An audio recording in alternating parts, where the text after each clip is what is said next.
Ja się urodziłam, można powiedzieć, po drodze, ponieważ ojciec po swojej praktyce rolniczej jako inżynier, rolnik, dostał pracę w Kielcach. No i tam na chwilę się zatrzymaliśmy. Tam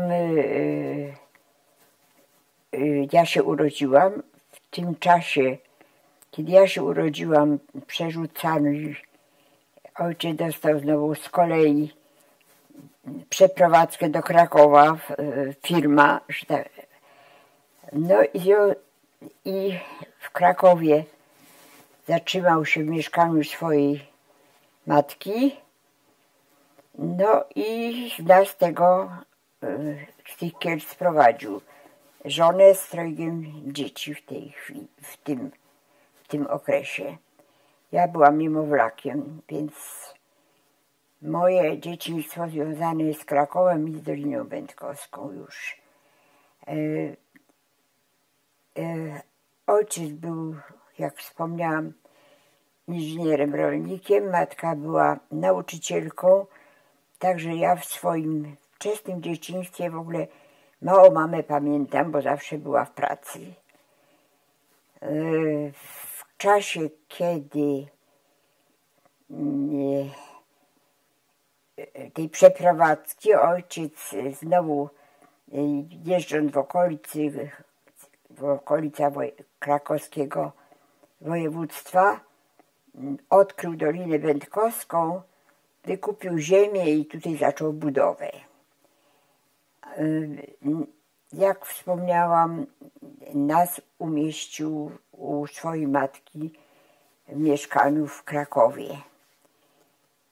Moje bardzo wczesne dzieciństwo, pierwsze wspomnienia wiążą się raczej z babcią Marceliną Rościszewską, która mnie i mojego później urodzonego brata, już Dolinie, ale jeszcze małego, prowadziła na spacery, snuła jakieś opowieści, bajki. Rodziców mało pamiętam, raczej właśnie ciocię, która mieszkała kochaną z nami. No i z takich dwóch dosyć znamiennych wspomnień o rodzicach, to jeden szokujący dla małego dziecka.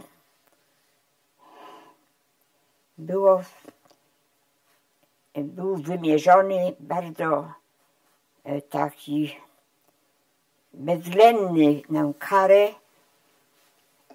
Ileż ja miałam wtedy 3, może 4 lata. Mama i ojciec wybierali się na raut na Wawelu. Moje olśnienie, zobaczyłam mamę w wieczorowej sukni. No to było zupełnie czarujące. Zobaczyłam księżną kulewnę. No w ogóle zachwyt. Po czym wsadzili mnie do łóżeczka i widzę, że ojciec biega w takim czarnym garniturze i takie poły za nim się snują, a to był frak. Oczywiście nie wiedziałam, to jest frak. I mnie się to skojarzyło z jakimiś opowieściami ojca, który nas wychowywał w surowym katolicyzmie, w postrachu przed gniewem Bożym. No i o diabłach, o piekle słyszałam. Mnie to skojarzyło, że ten ojciec to wygląda jak diabeł.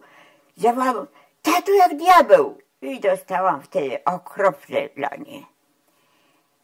Więc to były takie momenty, które zaważyły w pewnym momencie, gdzieś zapadły głęboko gdzieś tam w podświadomość, prawda, ten surowy ojciec, ta piękna mama, którą tylko widzę przed balem.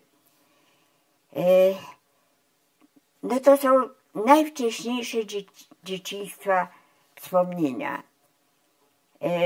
Później już wakacje spędzane były w Dolinie Będkowskiej, no a później już, kiedy dojrzewałam do wieku szkolnego, no bo urodziłam się w 1932 roku, więc 39 rok, no to się należało iść do szkoły. No to w tym momencie przeprowadzka z tego domu, jeszcze w stanie półsurowym, do Doliny Będkowskiej, no i szkoła, ale szkoły nie ma. Jest szkoła we wsi Będkowice, do której się trzeba drapać pod górę, poza tym to jest tylko 4-klasówka, no i pójście do szkoły na jedną lekcję to się kończyło czy na 4 godziny, kończyło się przyjściem do domu z głową pełną wszy. Wobec tego uczono mnie w domu. Mama próbowała uczyć, ale nie miała cierpliwości, bo któż to wtedy wiedział o dyslekcji i dysgrafii. To były pojęcia nieznane.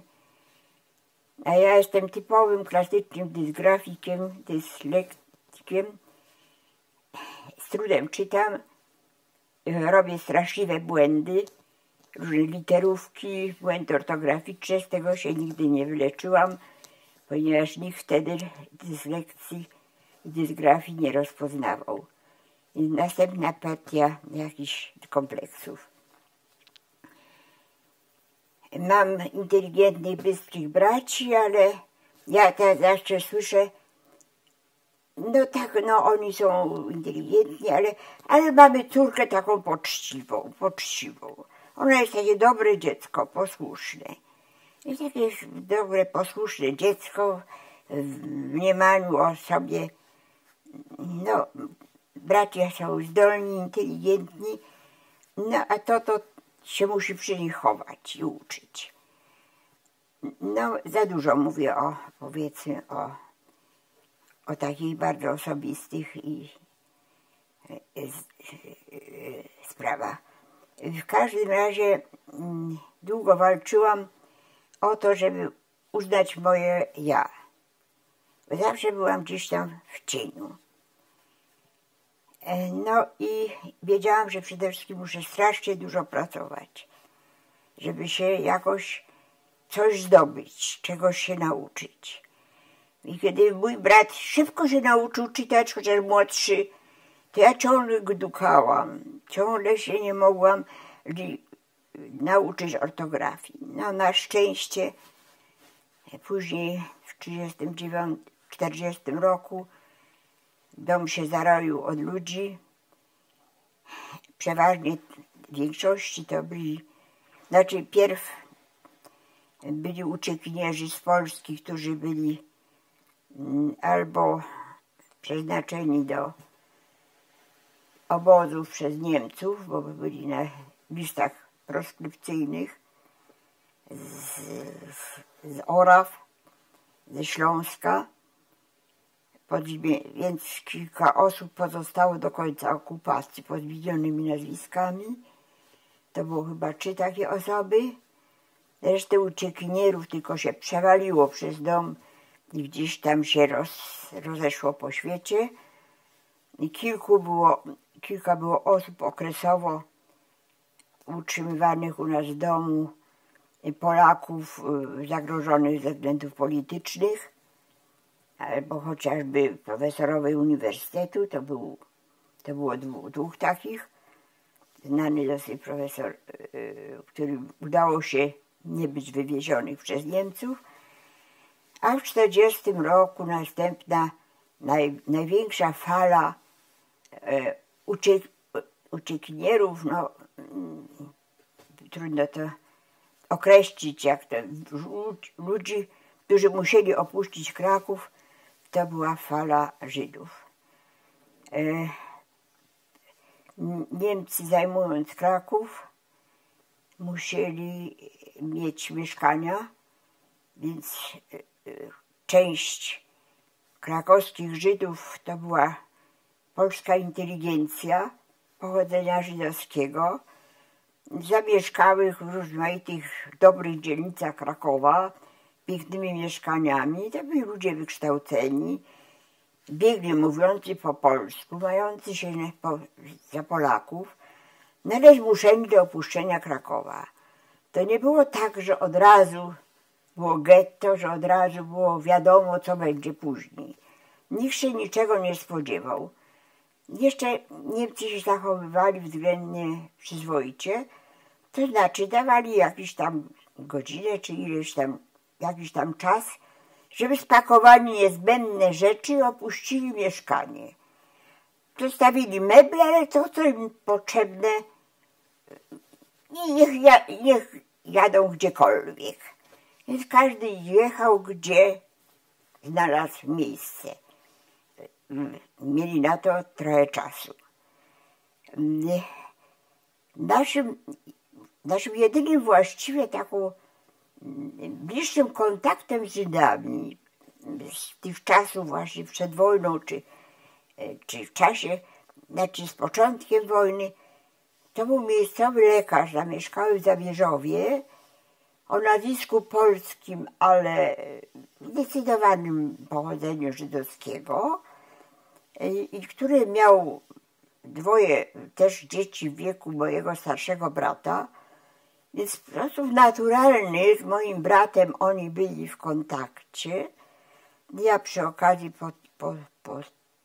pokażę później takie ciekawe zestawienie, fotografię 40 roku właśnie z tą panną Bierzyńską, same początki okupacji, tych młodzi, roześmiani ludzie, prawda? I potem ta sama pani po 60 latach w tym samym miejscu sfotografowana z tym starszym panem, prawda, moim bratem. Więc to jest takie...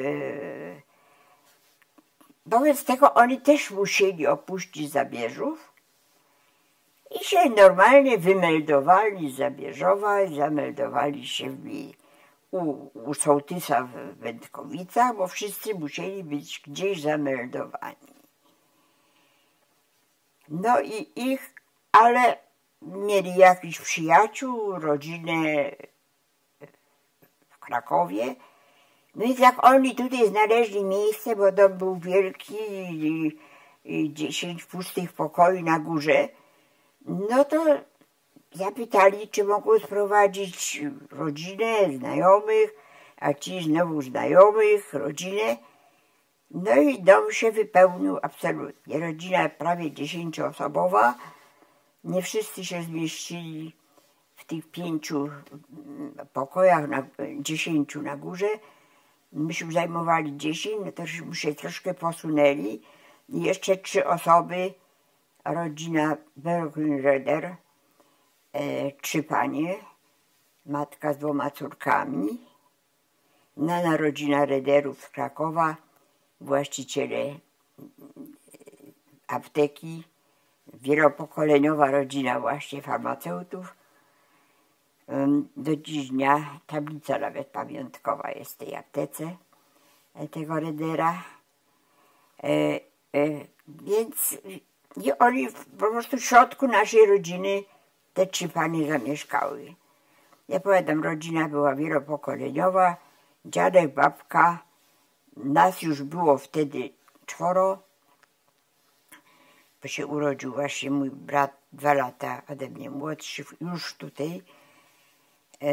No i tych kilku Polaków, którzy mieszkali też w naszej rodzinie na parterze. No i takie były te początki okupacji, kiedy jeszcze nikt się nie spodziewał, co będzie później. Ojciec w pierwszych dniach dosłownie wojny od razu się zgłosił jako,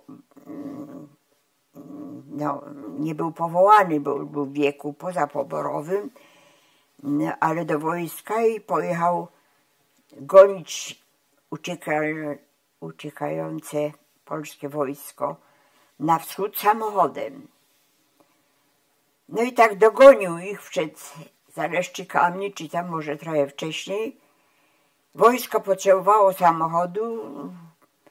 Tu bolszewicy z jednej strony, Niemcy z drugiej strony. Zapłacili ojcu za ten samochód, byle tym samochodem uciekać. No a ojciec za tą gotówkę kupił furmankę, konika, przebrał się za chłopa, No i sobie nie zdążył być w ogóle wcielony, bo to wszystko tak wyglądało.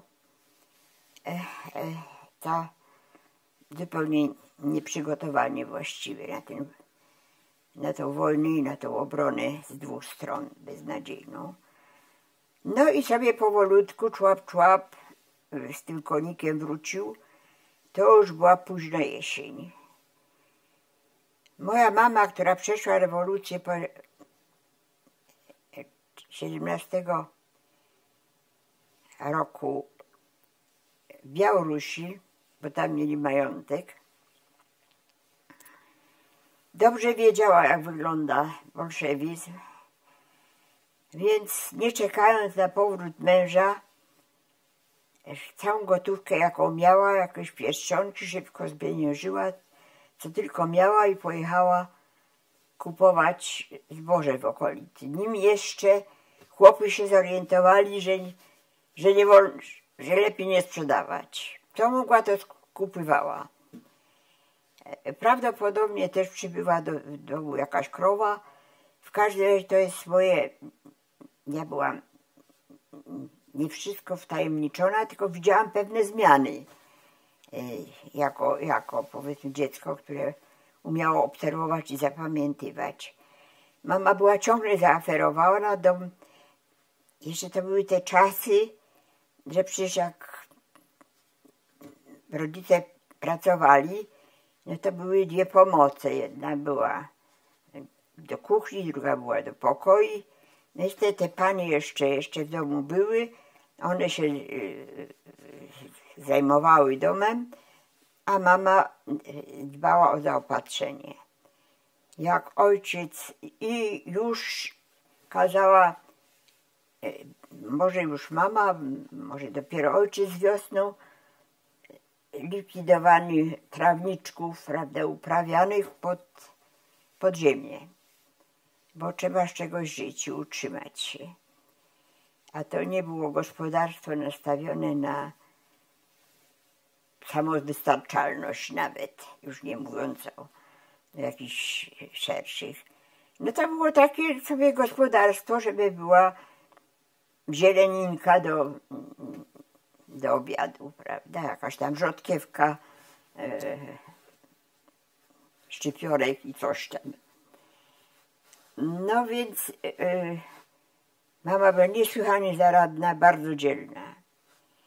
I muszę powiedzieć, że z wielką czołobitnością dla rodziców, bo potrafili tak się zorganizować, tak się dostosować do każdych najtrudniejszych czasów. Wykazali się niesamowitą przedsiębiorczością i odwagą. Ojciec zresztą też przeszedł tą rewolucję na własne oczy, bo go zaskoczył wybuch I wojny światowej, kiedy pojechał na wakacje do swojego ojca po czwartej gimnazjalnej. Razem ze swoim bratem pojechał na Besarabię. Pamiętajmy, wybory, rozbiory do 14 roku, do wybuchu wojny. Ojca rodzina to związana była z Mazowszem Płockim, tam były wszystkie majątki Rościszewskich.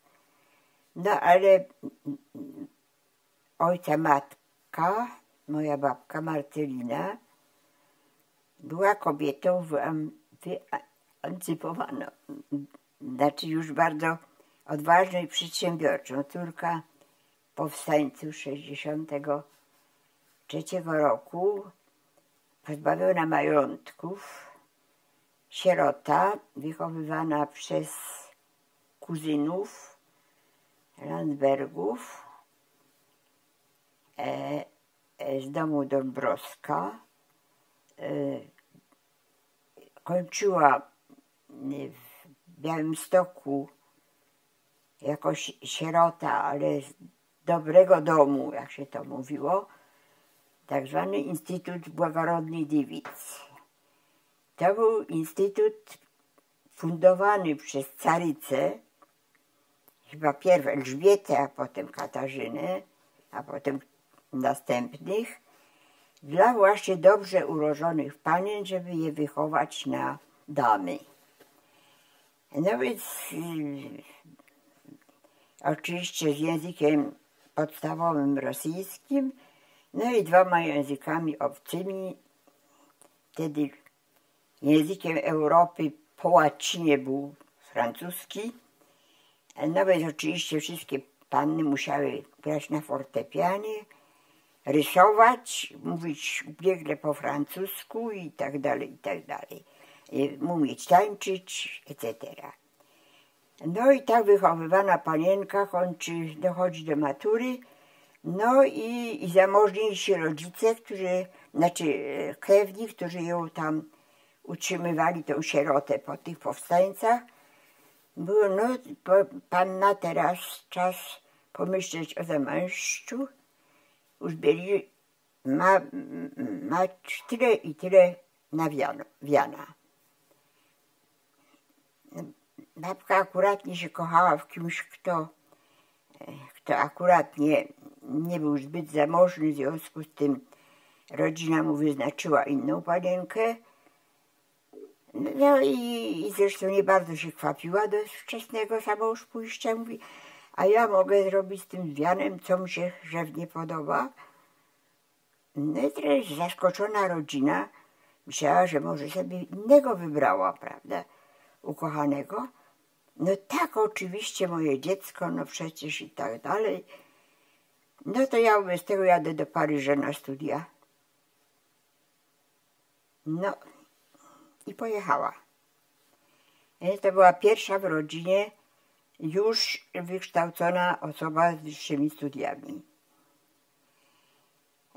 Skończyła tam, była w hotelu Lambert pod opieką Czartoryskich, który prowadził właśnie taki internat dla uczących się panienek polskich. No i uczęszczała na Wydział Geografii bodaj, na geografię i coś tam na Sorbonie, jako taki wolny słuchacz. I kończyła pedagogikę. Kończyła pedagogikę w instytucie właśnie wyższej szkoły tej pedagogicznej, nastawiając się na wykształcenie uczących już na poziomie liceum, gimnazjum, liceum. Takie były wtedy podziały. I kończyły się studia, kończył się czas. No trzeba coś ze sobą zrobić, trzeba do Polski wrócić, no bo kończą się. No i jest wprawdzie nie bardzo zamożny szlachciura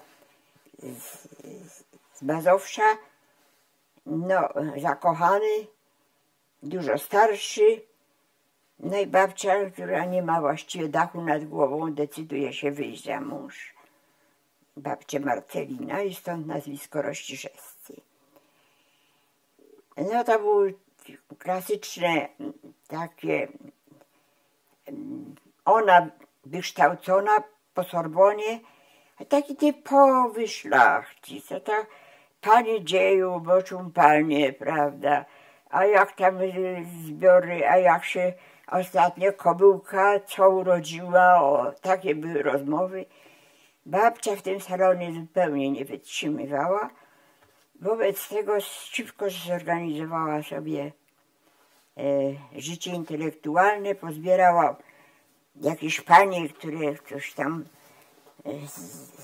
liznęły jakiejś kultury, w każdym razie potrafiły grać na fortepianie, któraś tam śpiewa, któraś tam coś tam, zajmowała się trochę literaturą, oświatą dla dzieci, zorganizowała takie tajne nauczanie, to ciągle zabory, tajne zauczanie na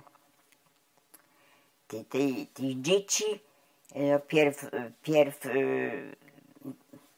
tych szlacheckich dzieci, no a potem próbowała te chłopskie dzieci podstaw nauczyć. Więc pracowała społecznie i w tym mająteczku, który się nazywał Niedróż. A dziadek sobie tak gospodarował po swojemu, jak tam umiał, tak gospodarował. No nie bardzo udatnie, no bo majątek ciągle ubożał, zamiast się wzbogacać. No ale babcia się tym specjalnie nie interesowała. Babcią się zainteresował miejscowy działacz społeczny na owe czasy, niejaki prałat Lasocki. To była taka postać dosyć znana w Mazowszu Płockim, bo też Polak, który próbował ten pozytywistycznie działać, prawda, w tej epoce zaborów rosyjskich, co ciągle mówi o Płocku. No i odkrywszy taki skarb na swoim terenie, mówi: pani się tutaj marnuje, ja muszę pani wykształcenie wykorzystać, musi pani zostać dyrektorką gimnazjum. Wtedy to były jeszcze prywatne, nie było państwowych gimnazjum, prawda, żeńskich, oczywiście żeńskich. No i babcia, już urodziwszy 2 synów w tym Niedrożu, mojego ojca i stryja, dostała mieszkanie służbowe przy budującej szkole, czy tam jakiejś tam szkole, która wtedy była, no a chłopcy poszli to wszystko zabory.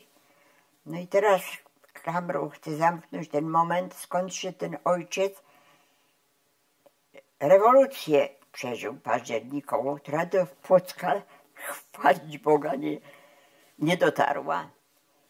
No więc latka mijały i babcia pracowała, znowu stworzyła życie intelektualne, jakie się tam można było w zaborach stworzyć w tym Płocku.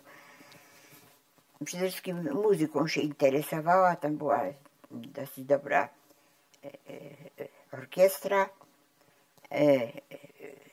działały biblioteki, wszystko oczywiście pod zaborami.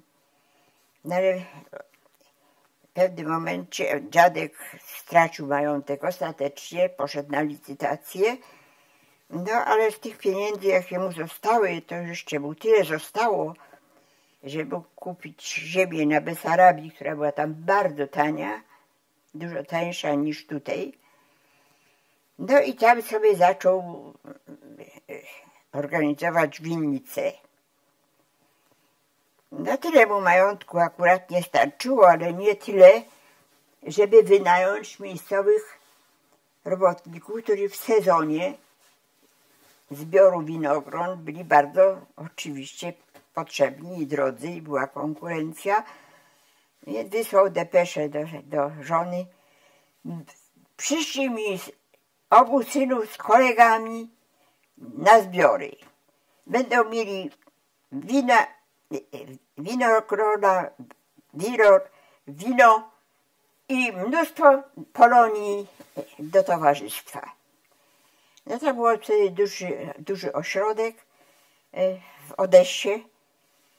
No w tym czasie wojna się zaczęła, granica, nie mogą wrócić do Polski, bez tego robią gimnazjum obaj Rościszewscy młodzi, gimnazjum w Kiszyniowie, robią gimnazjum w Kiszyniowie, rosyjskie, klasyczne, z greką, z łaciną i tak dalej, bo takie były wtedy wymogi. No a po maturze pobór do wojska rosyjskiego, chyba że ktoś idzie na medycynę. No i to oczywiście cała Polonia nagle mają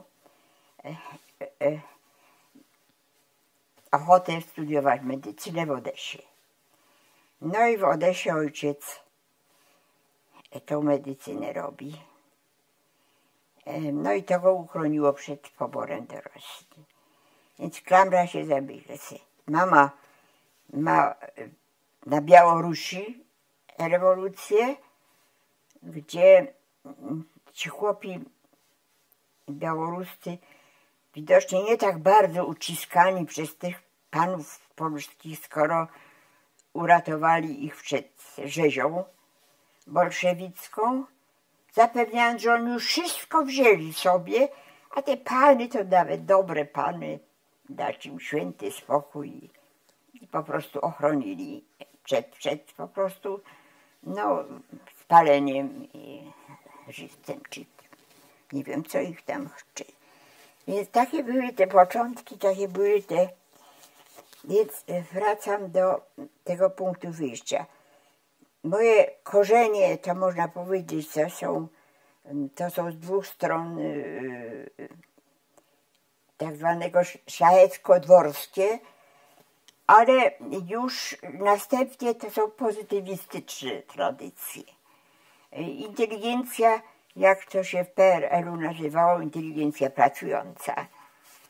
Zawsze zaangażowana społecznie, zawsze czynna, wykształcona, nastawiona na budowanie, a nie na, powiedzmy, machanie szablą. Więc w tych tradycjach ja rosłam. Nie byłam tego wszystkiego świadoma, ale człowiek po prostu w dzieciństwie, w młodości pewnymi rzeczami nasiąka. Podświadomie to mu gdzieś tam zostają. Tak byłam wychowywana i powiedzmy coś z tego zostało, że ja jestem w stosunku do moich przodków właśnie z czołobitnością wobec rodziców. Dlatego z punktu widzenia zainteresowań z kwestią żydowską i ratowania Żydów. A gdybyśmy mogli jeszcze cofnąć się, gdyby mogła Pani jeszcze opowiedzieć o samych rodzicach w okresie przedwojennym, o ich działalności. O działalności taty, tej właśnie społecznej. mojego ojca. Tak. Więc ojciec właśnie przejął tak z dziada, pradziada te tradycje. Oni się z reguły, ziemianie się kształcili, jeżeli się w ogóle kształcili, to w kierunku leśnictwo, rolnictwo, weterynaria, żeby na wyższy poziom te swoje dobra, powiedzmy, dźwigać. Więc ojciec miał wykształcenie właśnie rolnicze, bo po rewolucji oczywiście nie kontynuował studiów, znaczy nie oczywiste, tylko wybrał, porzucił medycynę, zaliczony miał pierwszy czy drugi rok, kiedy jest chemia, fizyka, biologia, podstawowe problemy. Także już po odzyskaniu, po 18 roku, zapisał się na SGGW. To był kierunek właśnie rolnictwa. I w czasie wojny wyspecjalizował się nie w czasie wojny, międzywojny, po studiach. Jego interesowała oświata rolna. To, żeby przekazywać chłopom wiedzę rolniczą, żeby te nasze gospodarstwa, zarówno dworskie, jak i chłopskie, były wydajniejsze. I organizowane były tak zwane uniwersytety ludowe. Te uniwersytety ludowe, początki tych organizacji społecznych były z reguły związane z taką światłym kierunkiem też w Kościele katolickim. Pamiętajmy, że to jest ten okres, prawda, nawet że papież, któryś napisał, prawda, o etyce właśnie pracy, ludziach pracy i tak dalej, już w Kielcach zaczął współpracować w tej oświacie rolnej razem z kurią. Ale ojciec miał po doświadczeniach też i rewolucji bolszewickiej, własnych przemyśleniach, własnych studiach stawiał na spółdzielczość chłopską, to znaczy, żeby wyeliminować pośrednictwo między producentem, chłopem, a miastem, żeby tą podaż wiejską nie przechwytywali pośrednicy, żeby ci chłopi mogli przygotować już półprodukty, czyli poprzez szkoły rolnicze uczyć koła gospodyń wiejskich i tak dalej, uczyć przetwórstwa. To, co mają na miejscu, przygotowujcie tak, żeby to może miasto już, więc właśnie jakieś piklowanie, czy jak się to tam nazywało, prawda, przygotowanie przeróbki, no i że żaden chłop nie jest w stanie ze swojego gospodarstwa wydobyć tyle, bo to jest wszystko tak angażujące pracę, żeby on mógł wykluczyć pośrednika. Bo on nie był w stanie, jak on pojedzie tą furmanką na wieś do miasta z tą marchewką i pietruszką, to cały dzień roboczy traci. Ale jeżeli on ze sąsiadami się zmówi, że raz w tygodniu jedzie ten, drugi raz inny, a w międzyczasie ci zostają na miejscu i przetwarzają, już przygotowują, a kobiety się uczą robić, powiedzmy, jakieś przetwory, to wszystko. Czyli bardzo silnie kładł nacisk na spółdzielczość wiejską.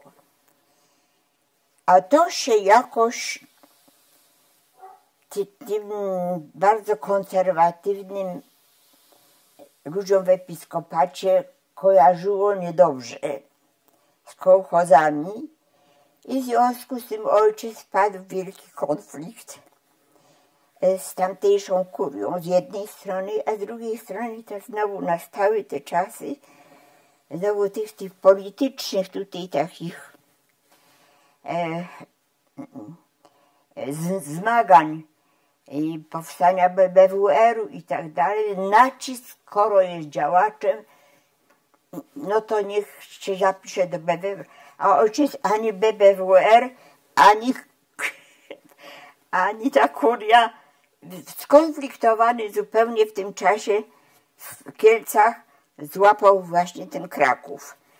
Tu mu proponowano w Krakowie, Kraków był zawsze taki bardziej ugodowy, miał te tradycje takie pozytywistyczne bardziej niż rewolucyjne. Tutaj powstało wtedy Radio Kraków na szlaku i ojciec od razu dostał w tym radiu też taki cykl wykładów przez radio w sprawach rolnictwa, właśnie szkół rolniczych, kształcenia i miał co niedzielę taką godzinną. Tak było to tuż przed wojną, gdzie jeszcze byłam w tym Krakowie, jeszcze tym małym dzieckiem, które pamiętało tylko dwa takie bulwersujące momenty. Oczywiście były, ojciec był serdeczny i mama tak samo i zawsze krzyżyk na dobranoc i zawsze całuski i pieszczotki, to wszystko też było w małym dzieciństwie. Tak jak powiadam, no poza tym dniem codziennym, takim normalnym, rodzinnym, no to były takie szokujące kilka wspomnień. Następne wspomnienie też szokujące, które człowieka formuje, to był spacer niedzielny do kościoła w Będkowicach, gdzie wracamy z tego kościoła pierwsza niedziela wybuchu wojny II światowej. Idziemy upalny, wspaniały dzień, piękna widoczność, Tatry widać z Bętkowic. Podziwiamy te Tatry i nagle na tle tych Tatr, tego cudownego widoku, huk, który dochodzi aż tam do Bętkowic i my widzimy dosłownie snopy unoszących się, taki szereg, jadą ryk samolotów i nie widać płomieni, tylko huk i dym, jak Niemcy bombardują od Krakowa począwszy linię na zachód kolejową. Zrujnowana właśnie była cała kolej zachód-wschód. I myśmy to obserwowali z góry. No i chyba, nie wiem, czy ojciec już pojechał na front, tego już nie mogę powiedzieć, ale wiem słowa mamy. My się musimy z domu ukryć, z domu wyjść, bo nasz dom jest widoczny z góry i nas mogą zbombardować. I to były mamy słowa i szybko my z tej góry ścieżką na skróty do doliny, ale my pod wrażeniem tego bombardowania to było widowisko. Dziecko na to patrzy jeszcze bez strachu, tylko jako na widowisko. I tu nagle mama nas wyprowadza i wszystkie meble, krowy, znaczy nie meble, no tylko jakieś pościele, jakieś materace, poduszki, to wszystko służba wynosi szybko do lasu. Krowy mama wyprowadza, każe wyprowadzić do lasu, wszystko w lecie ukryć. Akurat nie teraz nie słychać, ale tutaj jest Kraków, północ, tunel przelotu samolotów. I wszystkie samoloty nad doliną muszą przelecieć. I to jest taki wąski tunel. I ja w tym samym dniu, kiedy tutaj mama przeprowadzka, dzieci podniecone, bo coś się dzieje, prawda? Będziemy nocować w lesie, co za radość. Będziemy jak dzicy, jak Indianie. Ja się z bratem cieszę z tego lasu. No i my widzimy przelatujące samoloty nad doliną i 3 niemieckie Stukasy, 1 polski z szachownicą, widać bardzo wyraźnie. I ten samolot, góra, dół, i my to wszystko widzimy z bratem. Ojej, polski samolot i niemieckie samoloty z czarnym krzyżem. Więc to jest takie ilustracje, powiedzmy, najwcześniejszych wspomnień. Strasznie rozwlekle mówię, ale opowiadam to tło całe, w którym się to wszystko zaczęło dziać. Co jeszcze o mnie osobiście? No, ja nie jestem jakoś postacią ciekawą bardziej bym chciała zwrócić uwagę na rodziców, bo z punktu widzenia ratowania Żydów, przecież oni są bohaterami, nie ja. Ja mam wczesne wspomnienia, no ja już byłam na tyle duża, kilkuletnia dziewczynka, kończy się wojnę, to już mam 14 lat, że byłam w to wprowadzona, wciągnięta. A przecież nie ja odpowiadałam, to była decyzja rodziców. To rodzice, że tak powiem, no, za to wszystko odpowiadali, oni to wszystko organizowali. No a brat, powiedzmy, który należał do AK, już był te 7 lat ode mnie starszy, świadomy, prawie dorosły chłopak.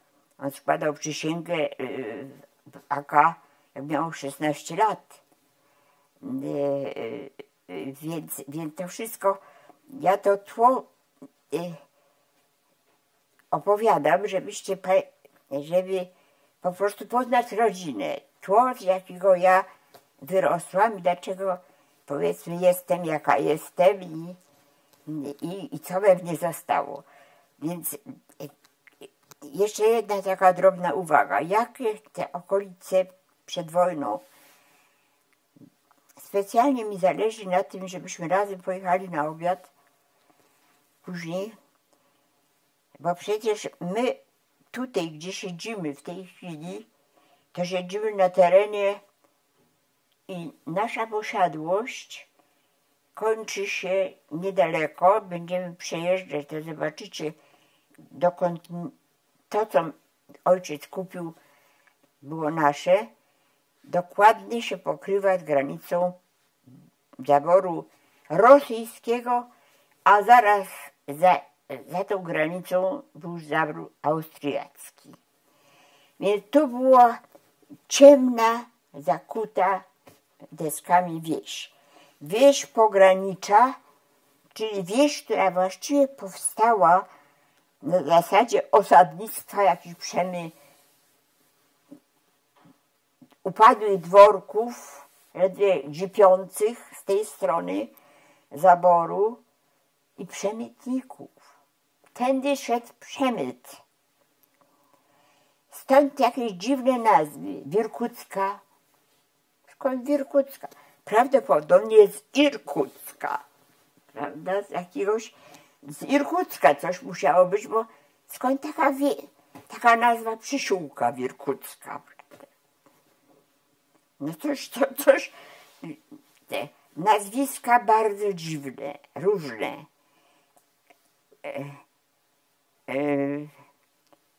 No to już jest osobny rozdział dotyczący. W każdej wieś była niesłychanie biedna i niesłychanie ciemna. Po prostu tu był analfabetyzm tak do ostatniego pokolenia. Jeden zamożniejszy gospodarz, który miał 4 krowy, może 5 nawet, no to był magnat na okolice. On miał te łąki jeszcze na dolinie za naszym płotem, gdzie się te krówki pasały. W 1944 roku na tej samej łące znowu Papicowi kazali sprzątnąć Hitlerjugend, ćwiczy. 1944 rok, jak wspomniała moja bratanica, Niemcy to też postanowili zrobić ostatnią linię obrony na Wiśle przeciw. W 1944 roku pamiętamy ten szybki skok, prawda, Armii Radzieckiej na wschodzie, która się zatrzymała przed Warszawą, oczywiście, a Niemcy tu się mają bronić. Więc w 40, oni jeszcze są, bolszewicy są jeszcze tam na linii, może przed Tarnowem, czy gdzieś w tamtych okolicach, a tutaj Hitlerjugend pilnuje. Chłopcy mniej więcej od 13, może 14 roku życia do 15, takie chłopaki powyrastane, ale dzieci jeszcze. Oni razem z ludnością miejscową zmuszoni są do kopania tamtych okopów na zachodniej paśmie tego wzniesienia, które otacza Dolinę Będkowską. Dolina Będkowska ma kierunek dokładnie południe, północ. Tak jest długość. Czyli jest wschód, na prawo mamy, tak patrząc od Krakowa, zachód na lewo. Więc na tym zachodnim wzgórzu, na górze kopią te okopy całe lato 1944 roku. I ci Hitlerjugend mają tutaj namioty na tej łące Papisowej. Okupacja jest jaka jest, do tego wrócimy. żeby zakończyć właśnie te wspomnienia takiej klamrą, one się w 1944 roku kończą, kiedy front rzeczywiście się zatrzymał po powstaniu warszawskim, które jest w sierpniu. Zatrzymał się przed Warszawą. My jesteśmy jeszcze ciągle tutaj pod okupacją niemiecką. Bardzo ciężka zima, 44 na 45 rok, zresztą wszystkie zimy były tutaj. Nie ma takich zim, to sobie nawet trudno wyobrazić, że można było wstać rano i mieć okna śniegiem zasypane. I oni tuż przed tą ostrą zimą robią te okopy i ciągle myślą, że zatrzymają ten front. No już wiadomo, że nie zatrzymają, że bolszewicy prą do przodu, no bo już powstanie upadło, skoro dolina, stolica zrujnowana, no to ją zdobywają. No ale my jesteśmy jeszcze ciągle pod okupacją. No i ostatnie wiadomości dochodzą do nas, że front się zbliża, że bolszewicy tuż, więc ocalali Żydzi się cieszą, że to już niedługo. No i idziemy spać z tą niepewnością, co będzie dalej, bo Niemcy jeszcze tych okopów nie zajęli, a bolszewicy już do Olkusza się zbliżają.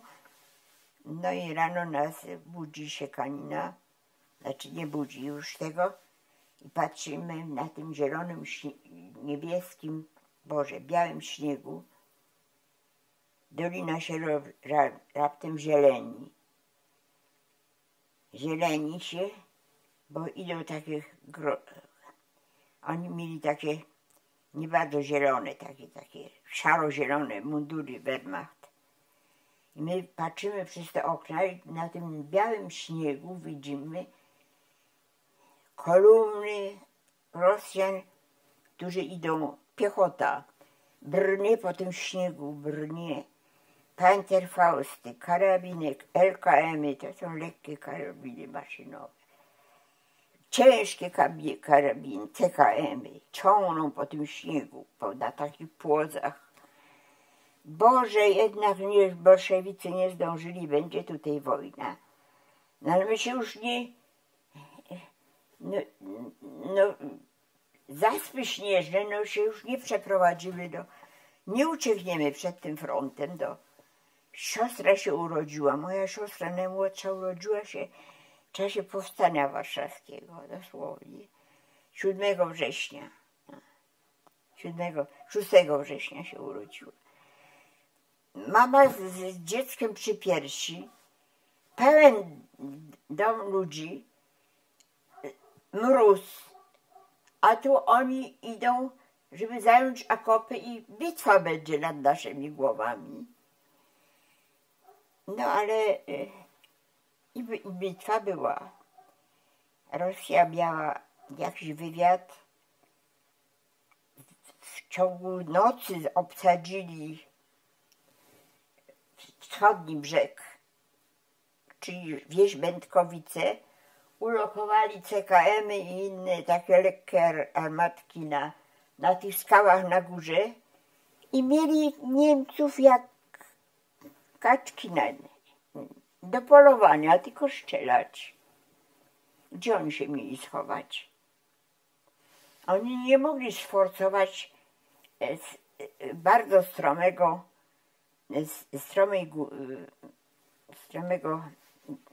brzegu tej doliny, tylko musieli przejść doliną jakieś pół kilometra za nasz dom, gdzie mieli taki wąwóz do wejścia do obsadzenia na górze tej linii obrony.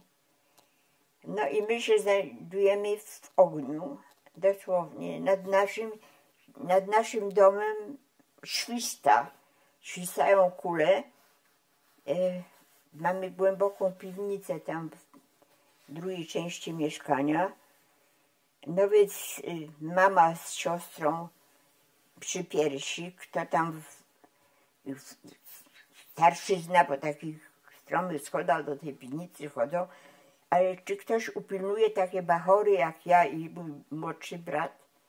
My oczywiście z podłokci tych starszych ludzi, którzy tam do tej piwnicy pchają, no i siadamy przy na parapecie okna i oglądamy tę bitwę, bo nas to ogromnie interesuje, jak padają ludzie na naszych oczach, dosłownie. No to było, to trudno nazwać bitwą, bo to Wehrmacht był bez żadnych szans. Zaczęła się bitwa, którą ja i mój brat widzimy na własne oczy, oglądamy, jak jakaś mentalność tych dzieci, że nas nie wzrusza, nie przeraża, że padają na naszych oczach tuż naokoło. Woda była, akurat nie było rok po wybudowaniu tamy, woda się spiętrzyła, woda zamarzła, na wodzie lód, na lodzie śnieg i ci Niemcy, którzy się spod tamtego stromego zbocza chcą przedostać i schronić tutaj za murami naszego domu, no padają jak muchy. I my się cieszymy, co pada jakiś ranny czy zabity, to my się unosimy się radością. Dobrze, że dostał, dobrze, że dostał. No taka jest nasza reakcja na to, że padają ludzie, bo to dla nas nie ludzie, to są Niemcy. To jest wróg śmiertelny. No ale bitwa się kończy, no bo resztki niedobitych, nie rannych czy tych Niemców się poddają po paru godzinach. Niewielu ich przy życiu zostało, no ale się poddają ręce. Bolszewicy tutaj z góry się zjeżdżają na tych swoich wartowanych portkach po tym śniegu,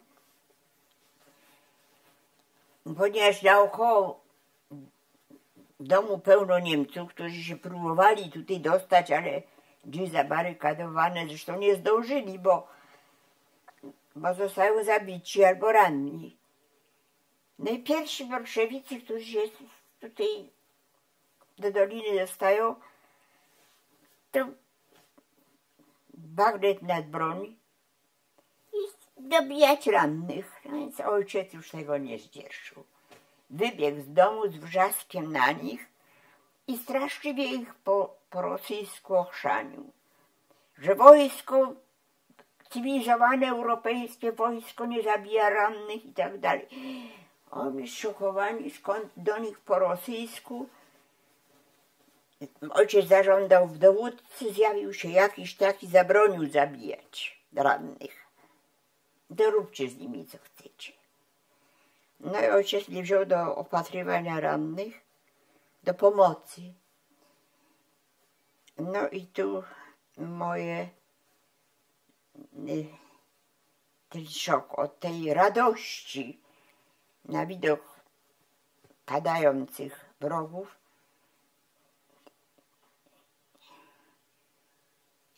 przełom. Na moich oczach umierają.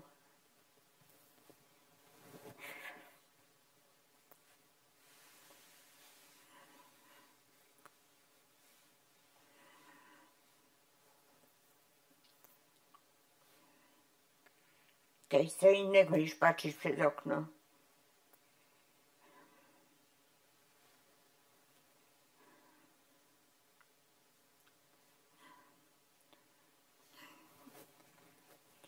Ja w tym momencie wiedziałam, że będę lekarzem.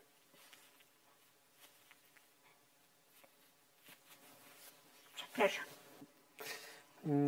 Cofnijmy się teraz do początku okupacji niemieckiej, ale pozostając w dalszym ciągu przy opisie tego miejsca, w którym jesteśmy, czyli domu Szaniec. Gdyby mogła Pani nam powiedzieć, jak to miejsce, ten dom wyglądał wtedy, na początku okupacji. Więc wracając do wątku żydowskiego, bo to Państwa interesuje. Więc jak powiadam, była to inteligencja żydowska. Oni wszyscy mieli, nie tylko byli powiedzmy obywatelami polskimi, ale się czuli zupełnie spolszczeni i nie mieli jakichś hebrajskich, to nie byli Żydzi pobożni. Nie wiem, co się działo, dopókiśmy się całkiem nie poznali, nie zintegrowali w tych pokojach, które zajmowali Żydzi, i tam mieli wspólną kuchnię. Bo to było 2 czy 3 jakieś skoligacjone rodziny. Ja pamiętam nazwiska, było 2 braci Einhorn. To były takie 2 czy 3 panie Schreiber. To była chyba siostry, albo 2 siostry o bardzo semickich rysach, tak zdecydowanie semickich rysach. Bardzo mało je znam, bo właściwie nie było z nimi bliższego kontaktu jakiegoś ani z tymi Einhornami, braćmi, którzy byli z jakąś panią, która była, nie wiem, ich przyjaciółką któregoś z nich, chyba Polka nawet, nie Żydówka. Jedną panią Schreiber pamiętam, że była ułomna, była garbata. Więc bardzo mało mogę o nich powiedzieć. Natomiast w ostatnim momencie, kiedy zamykano getto, jeszcze wcześniej, i to powiadam, wszystko za pośrednictwem pana doktora Bierzyńskiego. Takie nosił nazwisko, już nie wiem, już 2 pokolenie chyba on nosił takie nazwisko. Nawet nie pamiętam jego nazwiska, że tak powiem, rodowego, bo nie było używane w ogóle. Była pani właśnie Schemberg z córeczką, która tuż przed zamknięciem getta się zjawiła, już bez żadnych rzeczy, bo pierwsi przyjeżdżali, jak powiadam, mieli rozmaite swoje precjoza, mieli swoje pościele, przyjeżdżali furmankami, z piernatami, z poduszkami, z naczyniami. Mieli czas się szybko spakować. Pani właśnie Schemberg, która się zjawiła z neseserkiem na piechotę od Rudawy, z córeczką, tak, Schreiber, 2, Schemberg z córeczką Ewą i pani Wagner z synem Pawłem. No i rodzina Bierzyńskiego to była 4-osobowa rodzina. Było ich na początku, w pierwszej chwili 15 osób chyba. I teraz wtedy, kiedy zamykano getto, to Niemcom, którzy byli skrupulatni biurokraci, z tych mieszkań, które zajęli w Krakowie, mieli wyraźnie wymeldowani stąd, zameldowani w Będkowicach. Wymeldowany z Zabierzowa, zameldowany w Będkowicach. I z tą listą jadą, prawda, bo getto zamykają i trzeba wszystkich spoza niezamkniętych w getcie, które jest likwidowane, odszukać. My nic, jakiś taki błogostan tutaj panował, bo tu żaden samochód nigdy tędy nie przejeżdżał, poza przed wojną. Już ta droga od przedwojny już dawno furmanki rozjechały, bo tu żadne samochody nigdy nie jeździły. Kolejny, gdzie ty jakiś samochód? Niemców tutaj nigdy w Dolinie nic nie widział. No i w takim beztroskim tutaj ci Żydzi, którzy się tutaj przeprowadzili, żyją w takim poczuciu bezpieczeństwa. Nawiązały się przyjacielskie, dobrosąsiedzkie stosunki z rodziną Lustera, która zamieszkała u chłopów na zakręcie doliny, no 800 metrów od nas, ale stąd. Niesłychanie dowcipny, pomysłowy człowiek, brat tego fabrykanta Miraculum z Krakowa. Szybko nawiązał z nami kontakt, przecież by człowiek nie wytrzymał tego, co się działo, tej biedy, nędzy, wiadomości, prawda, rozmaitych gazetek podziemnych i tak dalej, przecieków. Ciągle się dorośli ludzie badają, co się dzieje na froncie, czy rusza front ze wschodu, czy nie tego, czy Londyn walczy, co się tam dzieje. Napięcie jest, prawda, bida jest, trzeba żyć. Nawet przychodzą w lecie zatrudnienie, są już krówki, ja pasam krówki, pomagam w ogrodzie. Brat młodszy razem ze mną pasa krówki. Oczywiście już ze służby została tylko jedna pomoc, bo drugą już Niemcy wzięli znaczy pojechała na roboty do Niemiec. Służby żadnej nie ma. Ktoś tam właśnie, ci uciekinierzy Polacy, którzy powyrabiali sobie nazwiska już obce, ukrywali się tam ze Śląska, z Orawy, są zameldowani jako służba, a to koniuszy, a to furman, a to tam, od krów czy coś tam, w każdym razie tak urządzeni. No więc jak pamiętam, przychodziły miesiące spokoju, gdzieś tam się front, gdzieś tam walczą, prawda, wschód, zachód, północ, południe, ale nie u nas. U nas się nic nie dzieje. Wobec tego, a żyć trzeba i poza pracą na co dzień potrzebne są też jakieś odprężenie psychiczne. Więc odbywają się szopki, przedstawienia, żywe obrazy, wszyscy są zaangażowani. To są pomysłowi ludzie, wykształceni, znają historię, prawda, a układają jakieś satyry, nie satyry, rozmaite rzeczy. W każdym razie całą zimę, poza tymi pracami naprawczo, kobiety siedzą, nie ma elektryczności tutaj, nie ma bieżącej wody. Dużo tych zajęć pochłania codzienne życie, prawda, palenie w piecu, noszenie wody i tak dalej, i tak dalej.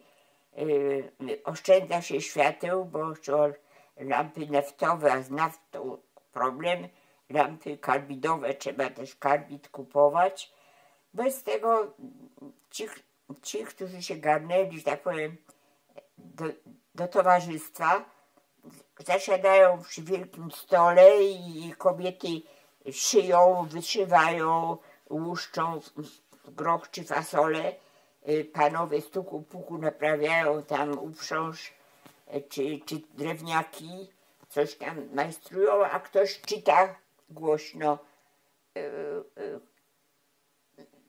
jakąś literaturę albo dyskutują. No i to wszystko gdzieś tam wsiąka, prawda, w obecne dzieci. Dziadek, o którym mało mówię, jak powiadam, dziadek Chryczkosiej, który miał ten mająteczek gdzieś tam kiedyś, bardzo ładnie czytał głośno. A zwłaszcza moja babka, właśnie Marcelina, jego żona, oni właśnie żyli przez bardzo wiele lat w separacji, ale nigdy to małżeństwo się nie rozeszło. Ale tutaj w zgodzie. Babcia miała jeden pokój, dziadek miał drugi pokój i na stare lata sobie tam jakoś się dogadywali. Więc znowu się nasiąka tymi dyskusjami. Mówi się o froncie, o jakichś wiadomościach, co gdzieś się albo dyskusje polityczne się toczą, albo jakieś kulturalne, albo na temat przeczytanej literatury, albo się w ogóle ktoś głośno czyta. No ale powiadam, były i przedstawienia, i bale, i nauki tańca, i wszystko.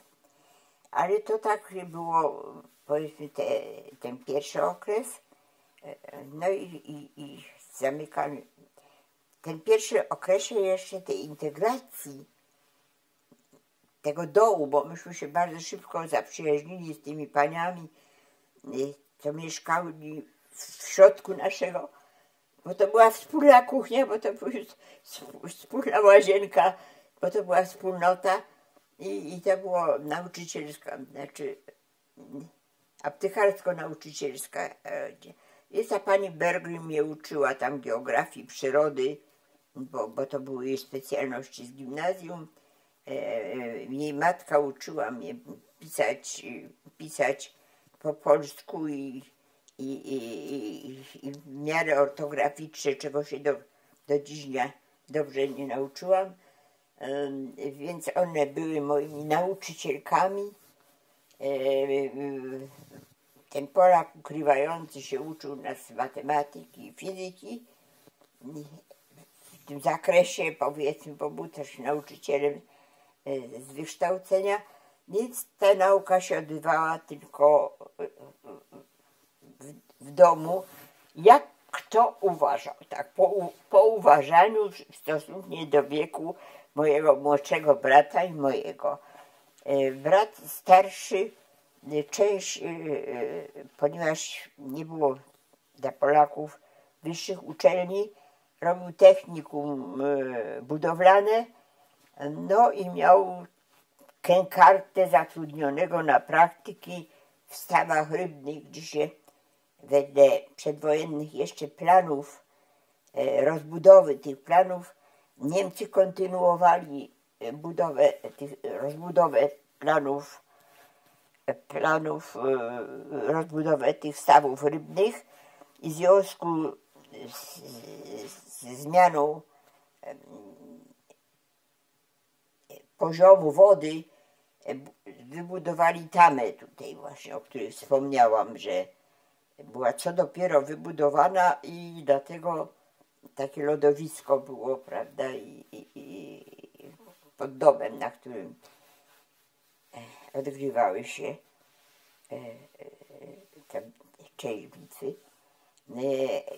Więc i 40, kiedy to getto się zamyka, my tam coś tam wiemy, że istnieje getto, ale że Niemcy gdzieś ruszą za to getto w okolice szukać tych, którzy się wymeldowali z Krakowa, to jakoś nikt o tym nie myślał, nie przewidział. Jest któraś z pięknych niedziel sierpniowych, jakiś dzień sierpnia, kiedy to getto tam zamykają. Rano, pamiętam, że niedziela, bo to taki leniwy był poranek. Ktoś tam poszedł do kościoła, ktoś tam się wybierał na następną mszę do kościoła.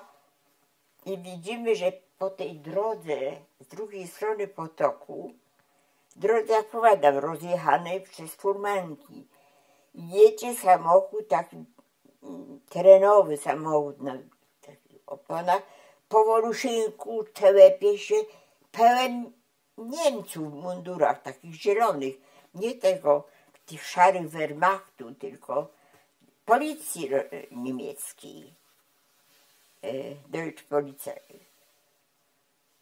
No więc kto żyw, Wierzyński, bardziej taki obrotny, dzieci łap za ręce, szybko do lasu.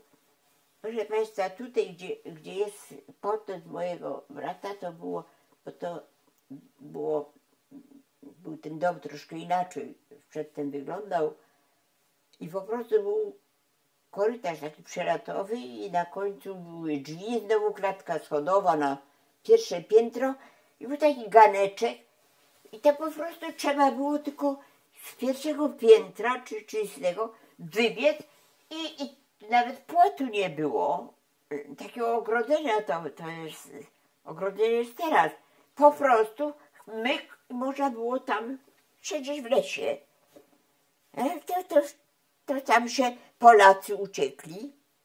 Wszyscy ci, którzy się w Polsce, mój brat, mój ojciec, no bo oni, nie wiadomo, czy to z partyzantki ojciec był zaangażowany w podziemnej pracy dla podziemia, na swoim stanowisku, brat partyzant, czy ukrywający się, no to oczywiście może po nas, więc myk do lasu. No Wierzyński złapał tą swoją młodzież i Einhorn jeden, który udawał katolika i sobie właśnie wracał z mszy, zobaczył Niemców pod tego, no to nie głupi, żeby tutaj wchodzić, tylko sobie w krzakach się przyczaił i został. A reszta, pani Dukatowa z synem, panie Schreiber, co tam pani Schreiber i pani Wierzyńska ni stąd, ni zowąd. Jakoś, czy ona jeszcze coś chciała spakować, czy coś. W każdym razie, nim poszła za dziećmi, za mężem, no to już on, jeszcze teraz tak, inna jest w tej chwili topografia tego, jest most, a przedtem to było dosyć płasko i był tylko brud przez wodę powyżej. Więc żeby oni z tamtej drogi, z drugiej strony potoku, dostali się tutaj, to oni jeszcze musieli się obniżyć, przejechać przez brud i więc naprawdę był czas, żeby się można było schronić. No cóż z tego, kiedy 5 osób zostało. Został pan Einhorn, zostały panie Schreiber 2, została pani Dukatowa z synem, nie Dukatowa, przepraszam, Wagnerowa z synem. No i tak, kto się wtedy schronił do lasu, przeżył, no a kto nie uciekł, to nie wiedział, co go spotka. Niemcy się, poza tym, że się interesowali tymi, co mieli, ojca nie było, bo brata nie było, bo już byli w lesie. Więc jak podeszli do drzwi, no to wyszła im mama jako pani domu. Kto tutaj mieszka, mają listę. Tacy, gdzie oni są. No, nie wiem, bo właściwie nie mam kontaktu. Może są na dole, może chyba już w ogóle wyjechali. Nic o nich nie wiem. No a tutaj jest moja rodzina, tylko rodzina, no mam dużą rodzinę. Oni błyskawicznie wszystkie drzwi obstawili, a jeden pobiegł na pierwsze piętro, a jeden robił tutaj rewizję na dole. I tak robili dokładnie, że zaglądali do szaf ściennych. u nas, powiadam, dom ledwie skończony przed wojną, jeszcze nie do końca skończony. No więc myśmy naprawdę nie byli bogaci. Żadnych precjozów, żadnych bogactw, żadnych futer, nic takiego w domu nie było. No, do piwnicy zeszli, zabrali wszystkie zapasy, które się zawsze ma. Po prostu rabunek, wyraźny rabunek. No ale krótko tutaj popakowali, co widzieli, co było dobrego w piwnicy. Jakieś były wędliny, jakieś były coś tam, wszystko nam wzięli. No i na górze to trwało i trwało. Stuku, puku, hałasy, harmider, przesuwanie. Oni nawet parapety z ogien zrywali, zaglądali do pieców, bo to było tam nie było piecy, to było dla letników. Więc oni sobie posprawiali jakieś piecyki, jakieś kozy, porozwalali to wszystko, sprowadzili 2 furmanki wsi, spakowali jakieś tam dywany, piernaty, wszystko to na te piernaty. Mówię, to trwało parę godzin. Nas trzymali w upale na tym tarasie, tutaj coś macie. Na górze te 5 osób trzymali, taki był taras na górze, taki balkon był na górze, z tamtej strony, od schodu. Tam trzymali znowu tych zatrzymanych 5 osób. Na resztę nie było. Mama ręce rozkładała, mówi, prawdopodobnie dawno opuścili dom. No nie mam pojęcia, bo ja się tam nie interesowałam, co oni tam robią. No więc nie mieli z tym gadać, zapakowali te 5 osób, to znaczy Schreiber,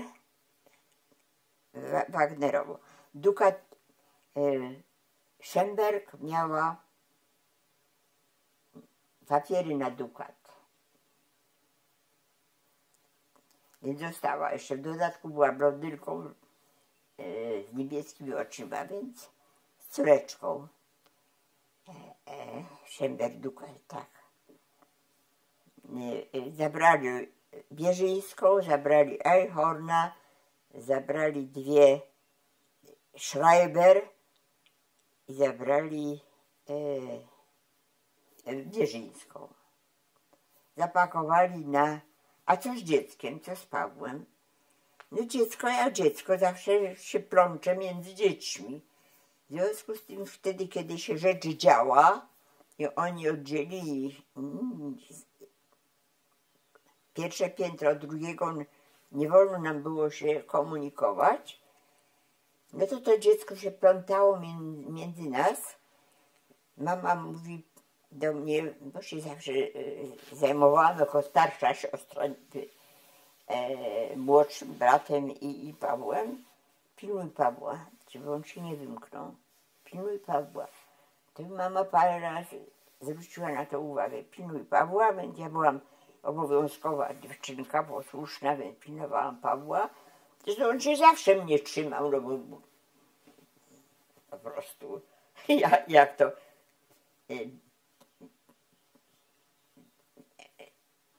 ile on miał lat, jak on tutaj z matką przybył? Około 2. No to miał 3, może 2,5. No i chodził za mną jak za starszą dziewczynką, prawda? Zawsze się tutaj trzymał dzieciarni. No Ewa się też z nami bawiła, no. Była kopa dzieci jeszcze takich, zawsze ojciec z Krakowa sprowadzał jakieś dzieci na dożywienie na wsi od przyjaciół. Na wakacje zabierał. I tych dzieciarni było pełno. No więc tak pamiętam taki obrazek, jak pakują na furmanki te 4 panie, no i Eichhorna, jeszcze taką pamiętam, naprzeciwko siebie z jednej strony moja mama patrzy się strony edukatowej i ona, i tak jakby było nieme porozumienie między tymi kobietami. I Paweł gdzieś tam mi się wymknął i wtedy Wagnerowa się obróciła w stronę lasu, tak jakby nie zauważyła z tego dziecka, a mama do mnie takim gestem. Ja ze Pawła na bok wciągnęłam do mieszkania. I to był taki świadome przekazanie przez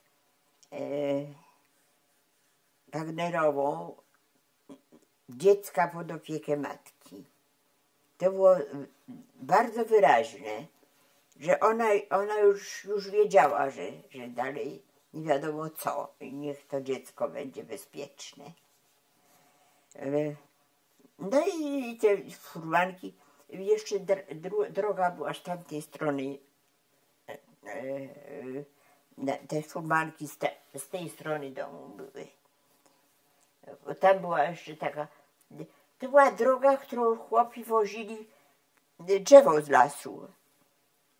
Taka droga, więc te furmanki tamtędy mogły jechać, a tam dalej na granicy tych polsko-zaborów był brud znowu, który te furmanki mogły skręcić tam. No bo chłopi mieli tutaj lasy, prawda, więc musieli jakoś dojechać na wieś z tymi drzewami. Więc to była taka polna droga dosłownie, nawożenie i z tamtej strony te furmanki odjechały. No i to już znam z przekazu późniejszego, że wieczorem, jak oni jeszcze Niemcy, jak mama powiedziała, że nie wie co z nimi, to Niemcy mojej mamie mieli powiedzieć: dobrze, my będziemy to sprawdzać. My będziemy to sprawdzać. No więc, ponieważ Niemcy nigdy nie zapuszczali się dalej od większych ośrodków, gdzie mogli być partyzanci w lasach, więc było wiadomo, że wieczorem nie wrócą i że wieczór jest bezpieczny. Więc wieczorem o zmroku ci, co przesiedzieli w lesie, te kilka osób, oczywiście ojciec, brat i wrócili, ci Polacy, którzy tam przesiedzieli cały czas w lesie, wrócili i podobno odbyła się taka narada osób, no co dalej? Bo Niemcy wrócą i będą szukać tych, których nie znaleźli. No i Bierzyński powiedział, że czuje się zbyt niebezpiecznie w tej okolicy, bo jako lekarz ubezpieczalny, który leczył tutaj okolicznych ludzi, jest znany i go każdy pozna i nie wiadomo na kogo trafi, więc on się nie czuje bezpieczny. Żonę mu zabrali, myślał, że do getta. Żonę mu zabrali, więc on gdzie indziej, on tutaj przenocuje, ale zaraz rano się z dziećmi. No ale pani Berglin, które tutaj przy Świętym ocalały, prawda, w środku rodziny, przepraszam, Berglin, tak powiedziałam? Tak. Berglin. One się tak w naszej rodzinie zintegrowały, miały jakieś zupełnie wariackie papiery jako obywatelki Szwecji czy Norwegii, coś takiego, a były tak semickie, że każdy Polak by rozpoznał, że to są Żydówki, ale Niemcy nie. Niemcy patrzyli na papiery, dla nich ważne były papiery, oni nie rozpoznawali. To Polacy rozpoznawali Żydów. I więc one zostały w naszym mieszkaniu. I więc tak, z tych 15 osób zostało 10.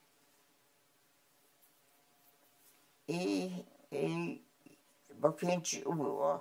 Z tych 10 3, to znaczy Wierzyński z 2 dzieci, pożegnali się po dniu, czyli po 2. No i gdzieś przeżył, ale już nie u nas. Przeżył całą okupację. Próbował nawet wrócić później jako lekarz po wojnie do Zabierzowa, ale już tam było miejsce obsadzone, jakiś lekarz się już zainstalował, więc nie znalazł miejsca w Zabierzowie, więc wrócił do Krakowa. To już znam z późniejszych relacji jego córki. Ona poszła na studia, na medycynę w ślady ojca. Wierzyński wrócił do pracy w ubezpieczalni, ale ponieważ w Polsce po wojnie w 1945 czy 1946 roku były te incydenty, jak się nazywały, te awantury polsko-żydowskie.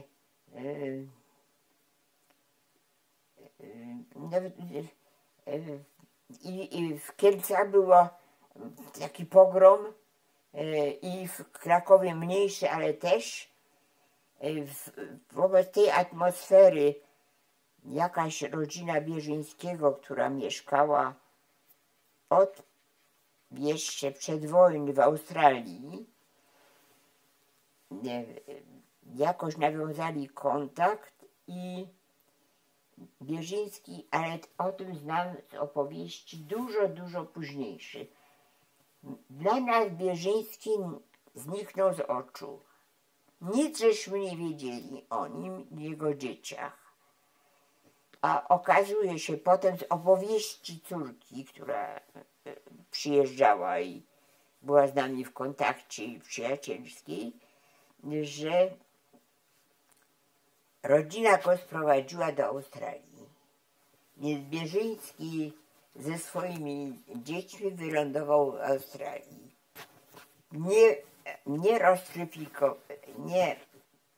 Tam były jakieś takie przepisy, które ograniczały pracę dla lekarzy, którzy nie kończyli studiów w Ameryce ani w Australii, tylko w Polsce, że on jako lekarz nie mógł znaleźć pracy, więc pracował w szpitalu jako do jakiejś tam emerytury, a Marysia mówi, że studiów nie skończyła, ale zorganizowała się pisała jakieś książki kucharskie, coś takiego, i dobrze jej się powodziło, jako taką mały biznes gastronomiczny prowadziła. Nic bym o niej nie wiedziała i o losie Wierzyńskiego, gdyby nie to, że w Ameryce pokazało się właśnie film nagrywany przez Żydów amerykańskich, gdzie był ze mną wywiad. To może do tego jeszcze przejdziemy później. I stąd ona mnie przez Amerykę znalazła i odszukała mnie i Leszka. Jeszcze o tym porozmawiamy, a wróćmy do tych, którzy tutaj zostali. Z tymi, co tutaj zostali. Co was państwo idzie? Więc powiadam, mnie uczyli i mojego młodszego brata właśnie mieszkający tutaj Polacy i Żydzi. Mama się nauczycielka z zawodu odcięła od mojej edukacji, zajmowała się domem, nie miała na to czasu ani cierpliwości. Natomiast mój brat się uczył angielskiego u pani Bergrin już wcześniej, To były wykształcone kobiety od pokoleń. Z czegośmy żyli. Oni może mieli jeszcze jakieś zapasy. Ocalał już trzecie pokolenie Żydów, co już nie podlegali tych niemieckich restrykcjom. Tak i nie, niby formalnie nie, ale nie czuł się bezpiecznie Reder, czyli ojciec pani, która się tutaj ukrywała, który też należał do podziemia polskiego, więc go w podziemie chowawczego. On jej pomagał się utrzymać. Właściwie wszyscy byli w jakiś sposób samowystarczalni. I taka ciekawostka, wśród tych rozmaitych uciekinierów, ludzi, którzy się ukrywali, to znalazła się tutaj u nas też rodzina wypędzonych z poznańskiego chłopów, którzy znowu pakowali przez rozmaite gminy i sołectwa, musieli być rozlokowani w generalnym gubernatorstwie, bo Niemcy się zrobili tam Reich, prawda, na poznańskim. Znalazł taki poznański właśnie gospodarz, który też tutaj znalazł zatrudnienie i pomagał i prowadził właśnie sprawę konia, orki i tak dalej. I po tym najeździe Niemców, jak powiadam, oni robili tak dokładną rewizję, że tam były po prostu zrujnowane pokoje, zrujnowane. Więc wszystkie precjoza, jeżeli oni mieli czas, ci wyrzucani w pierwszym okresie z mieszkań, tę godzinę czy ileś tam, to co oni pakowali? Rzeczy poza szczoteczką do zębów, jak ktoś był przytomny, to jakieś skarby swoje, nie? Jakąś gotówkę, jakieś precjoza, jakieś tego. Niemcy prawdopodobnie to wszystko gdzieś znaleźli i obrabowali. No a ci, co byli na dole, no to nie wiem, co mieli, bo im do kieszeni nie zaglądał. Pewnie coś tam też mieli. Kto co miał, no to gdzieś tam upłynniał, żeby się utrzymać. I ciekawostka, o której się dowiedziałam bardzo późno, bo jakoś mama dzieciom tego nie mówiła, zawsze mówiła, im mniej wiedzą, tym bezpieczniej. Dowiedziałam się dopiero od ciotki, nawet nie od mamy, że w pewnym momencie, ze 2 dni może po tej rewizji niemieckiej i tej wywózce, to przychodzi do mojej mamy, bo mama była głównym gospodarzem, ojciec pracował, mało go było w domu. I pan Radała, prawda, ten, który się zajmował stajnią, krowami i tym wszystkim, mówi, proszę pani, ja to znalazłem w żłobie kasztana. To jest chyba po Żydach. Taki woreczek jakiś. Ja tego nie chcę, to niech pani zobaczy, może to ktoś schował tam. No i mama zebrała tych, co zostali w domu, czyli Dukatowa była jedna Żydówka i to tam jeszcze został. No i że to ktoś w ostatniej chwili tam wrzucił, że to jest czyjeś. Nikt się do tego nikt nie wie, więc ktoś został wywieziony. Nie wiadomo kto. Więc mama mówi tak, wobec tego to będzie na utrzymanie pozostałych. No i podobno przy wspólnym stole mama otwarła to coś i tam było parę pierścionków i coś tam. I mama tak jak po prostu tak. To było niedużo. W każdym razie wszystko, ze wszystkich tych skarbów to zostało więc jaka była mentalność, prawda, tego chłopa, jakby nie było, który stracił całe wszystko, cały majątek swój, że on nie moje, to niech bierze, czyje to jest, prawda, przyniósł. Więc tacy byli. To był ten chłop z Poznańskiego, tak? Proszę? Czy to był chłop z Poznańskiego? Z Poznańskiego. On sam gospodarzem był na 20 morga. Więc to był całą gębą gospodarz, a tu za parobka, prawda? A tam, wiesz, miał poczucie takiej godności. On był z córką tutaj. No wszyscy byli zaangażowani przy wyrywaniu z ziemi, co się dało, żeby przeżyć. Więc takie były te realia dnia codziennego. Teraz może dodatkowe pytania, co ze szczegółów interesuje Państwa. Tak, A Niemcy jeszcze przyjeżdżali. To za chwilkę dopytam. Jeszcze powtarzali rewizji. Za chwilę o to dopytam. Chciałbym zapytać jednak właśnie, jak to było po tej pierwszej rewizji, o której Pani opowiadała przed chwilą. Dlaczego te osoby, które przetrwały w lesie i tutaj wróciły, zdecydowały się zostać? Więc Bierzyński był zdecydowany, prawda, się wyprowadzi, bo tu nie jest pewien. Ale pozostałe panie, no nie mają gdzie.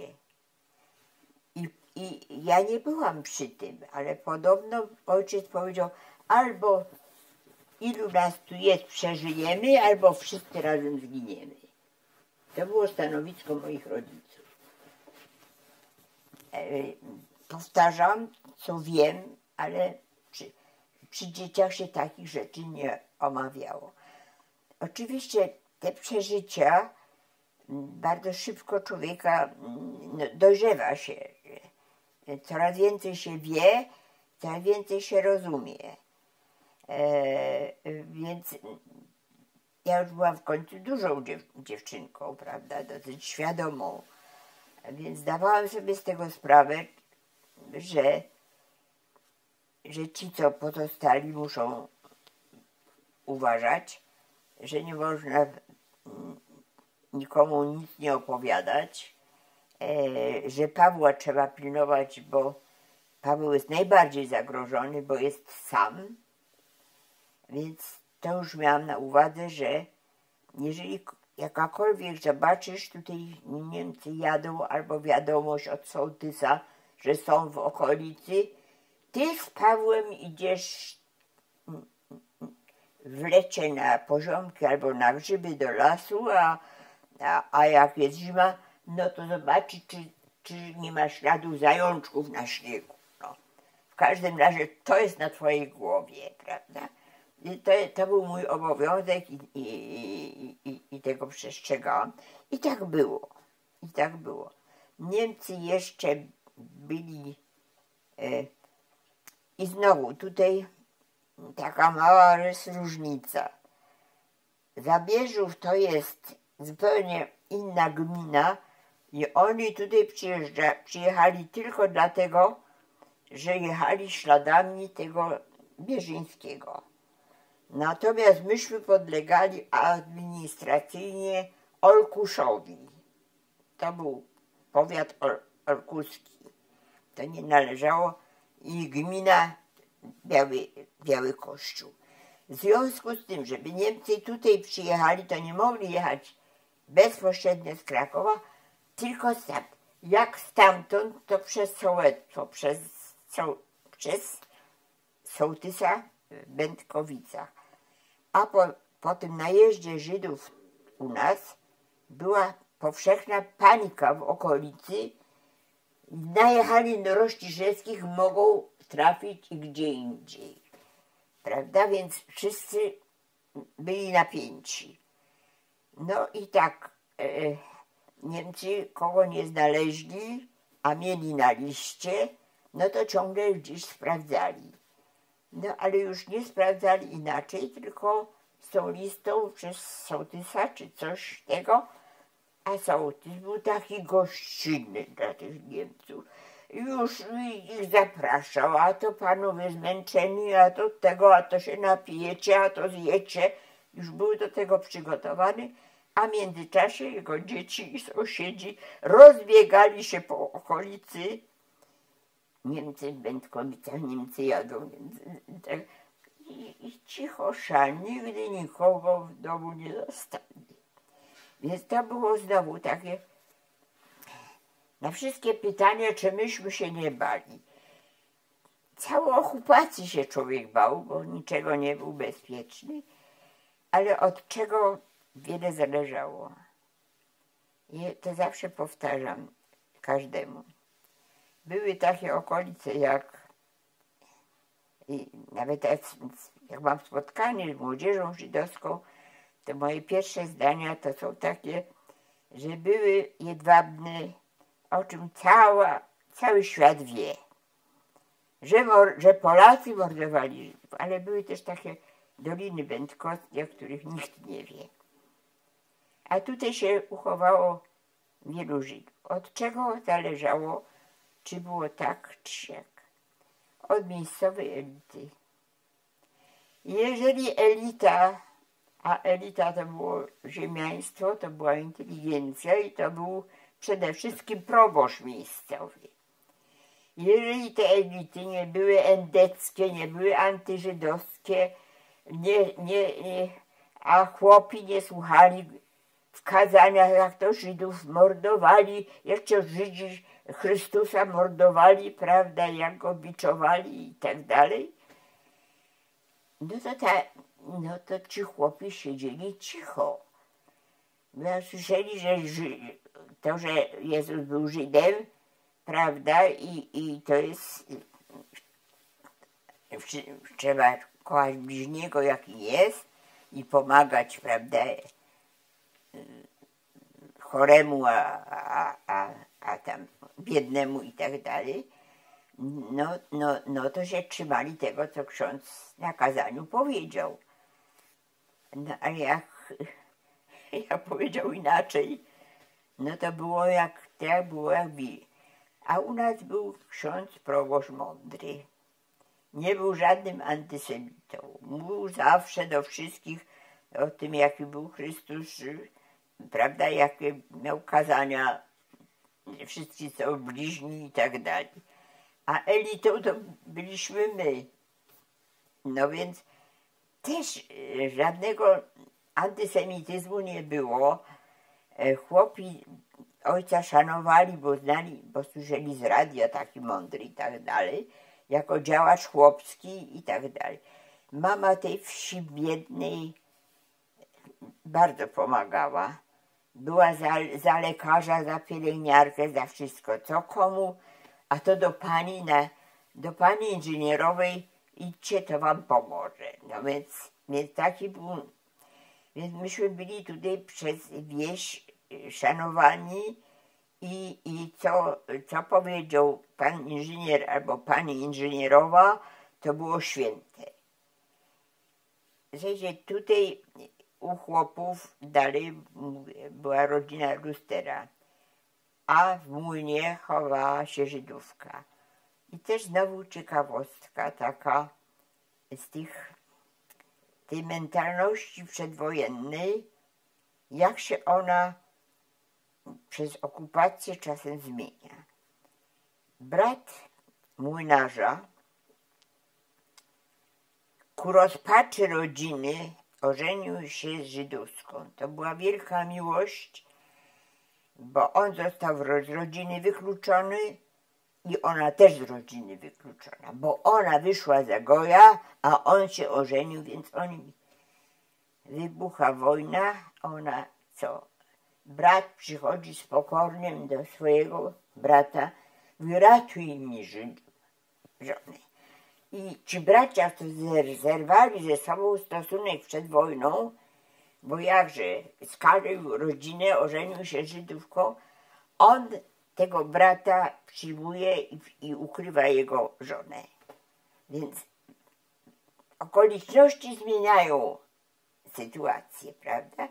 I ta Żydówka w tym młynie przeżyła, a młyn był też zawsze takim miejscem troszkę konspiracyjnym, bo nie przeżylibyśmy, gdyby nie lewe roboty młyna, bo były ograniczenia dla Polaków. Nam nie wolno było jeść pszennej mąki, prawda, dobrej na wypieki, na bułeczki, tylko jakiś tam procent tego ziarna. Więc on oficjalnie w lecie, w dzień młyn mielił to, co mu pozwalali Niemcy, prawda, te jakieś ciemne ziarna, a w nocy, prawda, były czaty, pilnowali, rozmaici umyślni, czy nie ma w okolicy, nie, bo młyn słychać, jak idzie, prawda. No to wtedy można było w nocy w tym młynie u młynarza zemleć sobie mąkę na bułeczki, a nawet na babki wielkanocne. Więc to były też, prawda, taka podwójna konspiracja już ekonomiczna. Bo to oczywiście kosztowało, ale się opłaciło wszystkim stronom. No i w tym młynie, w którym też był jak w młynie ruch, no bo jednak ta Żydówka przeżyła całą okupację. No, przeżyła też rodzinę Lustera pod nazwiskiem Skorczyńscy i oni byli u sąsiadów. W tej chwili śladu po tym domu nie ma, gdzie ona się ukryła, bo ten dom też zapadał w ziemię. Więc moja propozycja właśnie jazdy na obiad tutaj do Niede, to jest propozycją o poszerzonej sytuacji tej okolicy, jak to było, bo my sobie pojedziemy na obiad, zjemy obiad, po obiedzie przejedziemy przez Będkowice, zobaczycie topografię, prawda, jak to było z tym uprzedzaniem doliny, że to można było na skróty z góry zbiec, a jak daleko trzeba było jechać, żeby dojechać, prawda, do doliny, naokoło zupełnie.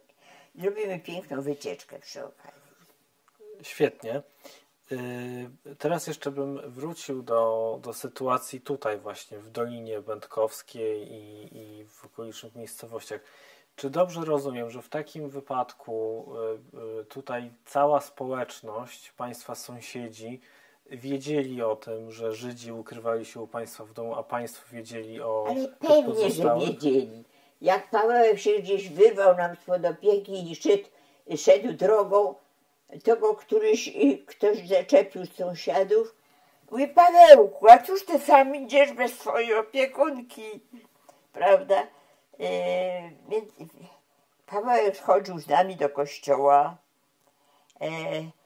Einhorn, który do końca okupacji przeżył, ci, którzy przeżyli, przecież myśmy nie mieli takiego gospodarstwa, żeby nasze 2 krówki utrzymały 10-osobową rodzinę, prawda, i jeszcze na masełko dla wszystkich starczyło, ani kur tyle, żeby... Więc chodzili na zakupy, normalnie na wieś chodzili na zakupy. I ci wszyscy ludzie w okolicy wiedzieli, a to są Żydzi od Rościszewskich, a to są stamtąd, a to są stamtąd. Przecież chodzili normalnie, wychodzili na zakupy, na spacery i tak dalej. Znalazł się, to wiem od brata, bo akurat nie byłam świadkiem, ale brat opowiadał, że pewnego dnia się zjawił tutaj z Kobylan, tam gdzie będziemy a tam był u Kowala znowu, w Kobylana były czasem takie zbiórki miejscowych partyzantów. Dlaczego u Kowala? Dlaczego takie punkty? Bo tam, gdzie jest młyn przy Kowalu, to zawsze jest młyn, znaczy młyn. Dużo ludzi, nie? No bo jeden czeka z koniem na podkucie, drugi kuje konia i to jest taki ruch. Więc najbezpieczniej jest tam się spotykać gdzie jest ruch, gdzie są interesanci, prawda? A tu jakiś sklepik jest ośrodkiem spotkań, a to coś tam. No i zjawił się z kobylą tamtej wioski jakiś facet, który powiedział: ja tam wiem, że u was że od was wszystkich Żydów nie wywieźli. Ja tam to wiem, ale to jest inna gmina, już całkiem inna parafia, wszystko. No to wy się zastanówcie nad tym, bo to kosztuje tyle i tyle. No to się mama czy ojciec rozmawiali z nim i to brat mi mówił, że on miał przyjść następnego dnia tam po przygotowaną gotówkę czy coś tam. No następnego dnia się nie zjawił w ogóle, bo już go partyzanci tak urządzili, że się już nie mógł zjawić. Więc to wiem od brata. Ale mówię, nie z naszej parafii, nie z naszych Będkowic, nie z naszej doliny. Jak powiem, były Jedwabne i były Doliny Będkowskie. To zupełnie inne światy. Inne światy, inni chłopi, po prostu inne parafie, inne środowisko. Ale Niemcy później do państwa wracali. Tutaj były jeszcze ja pamiętam 2 najazdy. To było z Olkusza i to była żandarmeria z Olkusza przyjeżdżała i to było takie mieszane towarzystwo. Wiem, że tam przewijały te zielone, to co ja pamiętam, zielone mundury Niemców, tej policji niemieckiej i granatowe. Także chyba kierowca był, przy kierownicy był żandarm niemiecki, ale jakiś tam 1 czy 2 policjantów granatowych było. Jedni nawet przyjechali dosyć wieczorem, może to nie było tak późno, tylko to było albo jesień, chyba jesień i ten dzień krótki. Wiem, że było dosyć ciemno i byliśmy bardzo tym zaskoczeni. Także tak byliśmy zaskoczeni, że to jest ta pora, kiedy nie można się właściwie spodziewać, że ja nie zdążyłam tego Pawła złapać na czas i wyprowadzić do lasu. I potwornie byłam z tym zdenerwowana, gdzie ten Paweł, bo go nie ma. Nie wiem, obchodzę wszystkie pokoje, jego nie ma, a ci już na podwórku są. No i to taki, jak to przypadek o wielu rzeczach świat decyduje. Jako dzieci małe teżśmy się bawili w chowanego. Już nie ma takich śniegów, nie ma takich polowań, więc młodzi ludzie jak wy w stosunku do mnie nie mają o tym pojęcia, że dawniej jak ziemianie się wybierali na polowanie, to mieli takie buty, które się po pas, to były tak jak gdyby worki uformowane w kształcie buta, w które się wchodziło w butach, w spodniach normalnie do czatowania w śniegach na zwierzę w lesie. I takie buty ojca odpolować przed wojny jeszcze stały w szafie ściennej. I ukochana nasza zabawa jako dzieci to było chowanie się w tym bucie. Oczywiście bardzo szybko odkryliśmy to i już się potem nikt w bucie nie chował. No ale te buty były często wysypywane tak na mole, żeby się tam nie gnieździły w tych futrach. I Niemcy, gdzie ten mały Żydek i gdzie ten mały Żydek?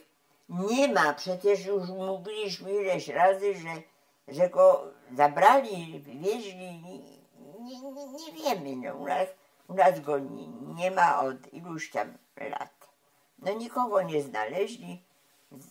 Przyjęli do wiadomości, że zrobili rewizję, zaglądali tu i tam i ówdzie, do szaf też szczennych oczywiście. Też tylko tak pobieżnie, no. No tak kolbą karabinu, o tak po rzeczach, żeby się ugięły, że tak się nie tego. Odjechali. Gdzie ten Paweł, gdzie ten Paweł? No to drzwi się otwierają od szafy ściennej i wypada Paweł razem z tym butem. Razem z tym butem, bo on się tam przytruł tym smrodem. Przetrwał tam. Wiecie, więc Paweł w bucie, ja to opowiadałam w Izraelu Pawłowi, przypominałam, on tego nie pamiętał. Wie, ty wiesz, że ty jedną rewizję przeżyłeś w bucie? Więc Paweł mówi, jak to w bucie? No więc ja mu mówię, że takie były buty i te. On tego nie pamiętał, oczywiście był za malutki. Za mały był. Boże, co to było? Co to było za radość? Takie to były. No i byli 2 razy. Raz wiem, że przeczekałam w lesie z Pawłem na jakimś tam tego. No, ci, co mieli się schować, to się schowali, dążyli. A raz to właśnie te zaskoczenie, że oni byli później niż zwykle, był zmrok. I tak właściwie oni nie byli już tacy dokładni. To wiem, że była jakaś granatowa policja, bo byli po mundurach się poznawało, prawda? I ci granatowi tak prowadzili i tak przeprowadzili tych Niemców. No nie ma. No naprawdę mówią, że nie ma, no. No i odjechali. Więc ci granatowi też nie byli jacyś tacy bardzo wszczupcy, bym powiedziała. A czy mieli Państwo tutaj w tej okolicy jakieś kryjówki? Rozmawialiśmy o lesie, ale też o jaskini. Nie było specjalnych kryjówek, był po prostu duży las i była grota, no można było w tą grotę wejść. No ale w grotę jak się wejdzie, no to ktoś, kto szuka, no to też wejdzie, no to też jest bezpieczniejszy jest otwarty las, gdzie można się między drzewami chować, niż jak się wejdzie w grotę, no bo już stamtąd, chyba że to jest grota taka z 2 wyjściami. Nie, żadnych ziemianek, nic takiego. I nikt tutaj z tutejszych Żydów żadnej ziemianki, żadnej ziemiance się nie chował. I nie mieli też już później żadnych fałszywych dokumentów? Nie było sprawdzanie dokumentów, zawsze było sprawdzanie dokumentów. Zawsze było sprawdzanie. Oni zawsze zaczynali od dokumentów. Czyli jak Niemcy później przyjeżdżali i sprawdzali dokumenty, to te osoby, które się tu ukrywały, nie uciekały stąd, czy zostawały i okazywały fałszywe dokumenty? Tak powiadam, no, ci, co zabrali, no to zabrali, razem z dokumentami. A ci, co pozostali, to się ukrywali. No, razem z tym, co mieli. Bo mieli na to czas. Bo zawsześmy wiedzieli. Bo tutaj żaden nie mógł przyjechać, żaden samochód nie mógł przyjechać niezauważony. Bo droga była jaka była i zawsze to było widać i doświadczenie jednorazowe wystarczy na całe życie. Że się człowiek przegapi, to przegapić może życie. Myśmy myśleli jeszcze, że ci wywiezieni trafili do getta i do obozu. Ale okazało się, ale to dopiero dużo później wyszło, dopiero po okupacjiśmy się dowiedzieli, że ci żandarmi z Zabierzowa, którzy stąd zabrali tych Żydów, Prawdopodobnie sobie pomyśleli, że Hitler się bardzo nie zubożeje, jak oni sobie sami zostawią dla siebie te rzeczy i tych Żydów rozstrzelali, nie dowieźli do transportu do Oświęcimia, tylko zostali zabici w kamieniołomach koło Krzeszowic. Tam są takie duże kamieniołomy, Jura Krakowska, Częstochowska, więc są w różnych miejscach. Do tego stopnia, że jak wrócił Bierzyński po tym ukrywaniu się, to on wyśledził to, gdzie ci Niemcy, gdzie ta furmanka dojechała, no bo on znał dobre okolice jako lekarz, gdzie jego żona została wywieziona, bo to go interesowało, czy zginęła w Oświęcimiu, czy co się z nią stało, bo jego interesowało tylko, co się stało z jego żoną. I po Nicy do Płębka trafił, gdzieś tam mu przekazali miejscowi ludzie, że gdzie żona została razem z tymi pozostałymi zabita, on ją potrafił odkopać, ekshumować, a reszta nie miała kogoś, kto by szukał. I pochowana została na cmentarzu w Zabierzowie. To był ich, że tak powiem, parafialny cmentarz. I on te szczątki jeszcze zdążył pochować. I ja na tym pogrzebie, na tym pogrzebie nie byłam, ale na tym jej on już był dawno w Australii, ale była kontakt z jego córką, później przez Amerykę. I potem spotkałam się z jakimiś dokumentalistami, którymi się spotkałam na tym cmentarzu i oni mi pokazali, gdzie jest pochowana Bierzyńska. Jest po niej ślad. Także w zasadzie wszystko jest, można znaleźć w dokumentach.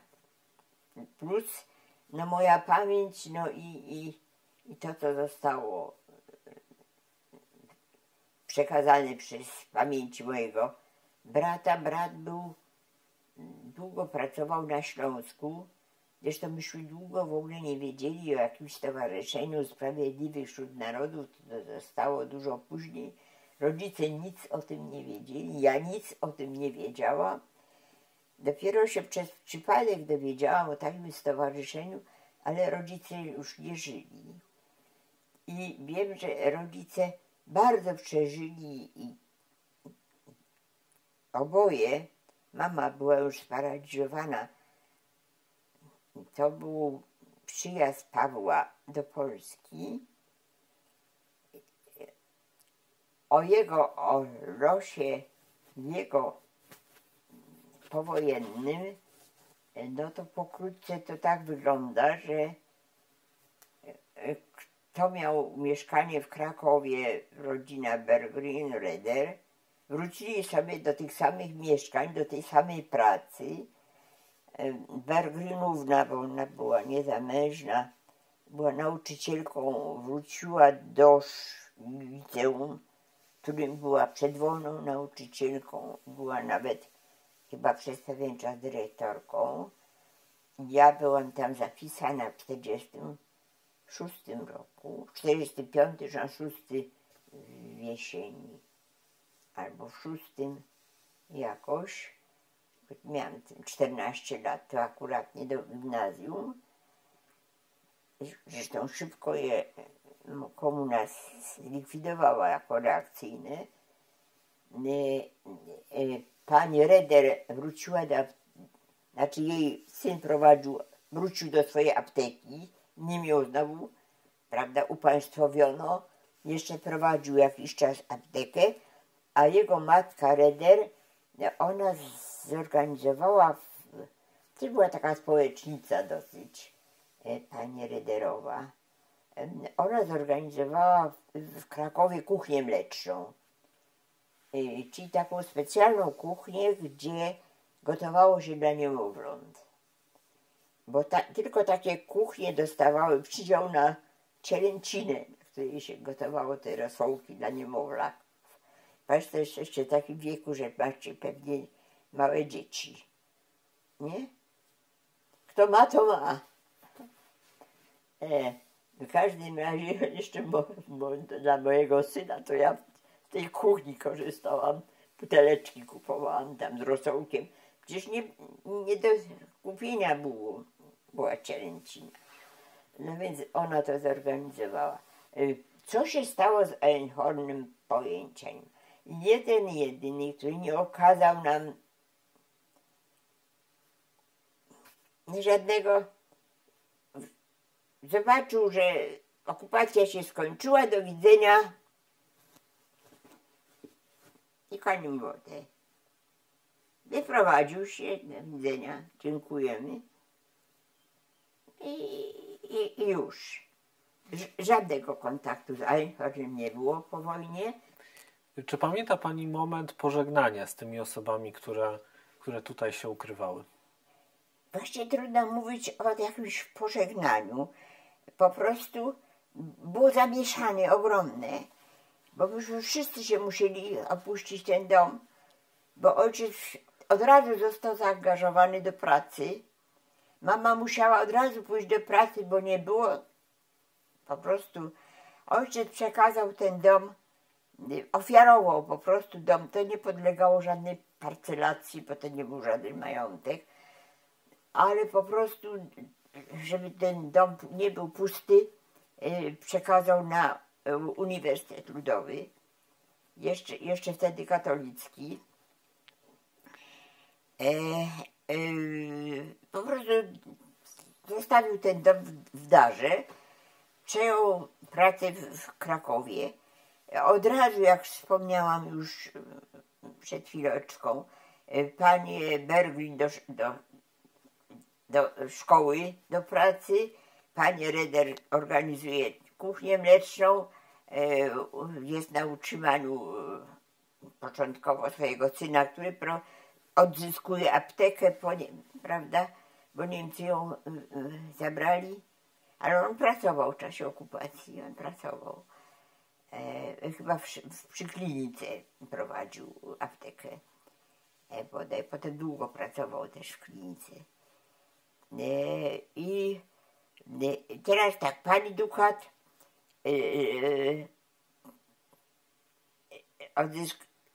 odzyskuje swoje nazwisko, wraca do niego, szuka swojego męża przez Czerwony Krzyż, bo wie, że został jako lekarz zmobilizowany przed wojną i do wojska.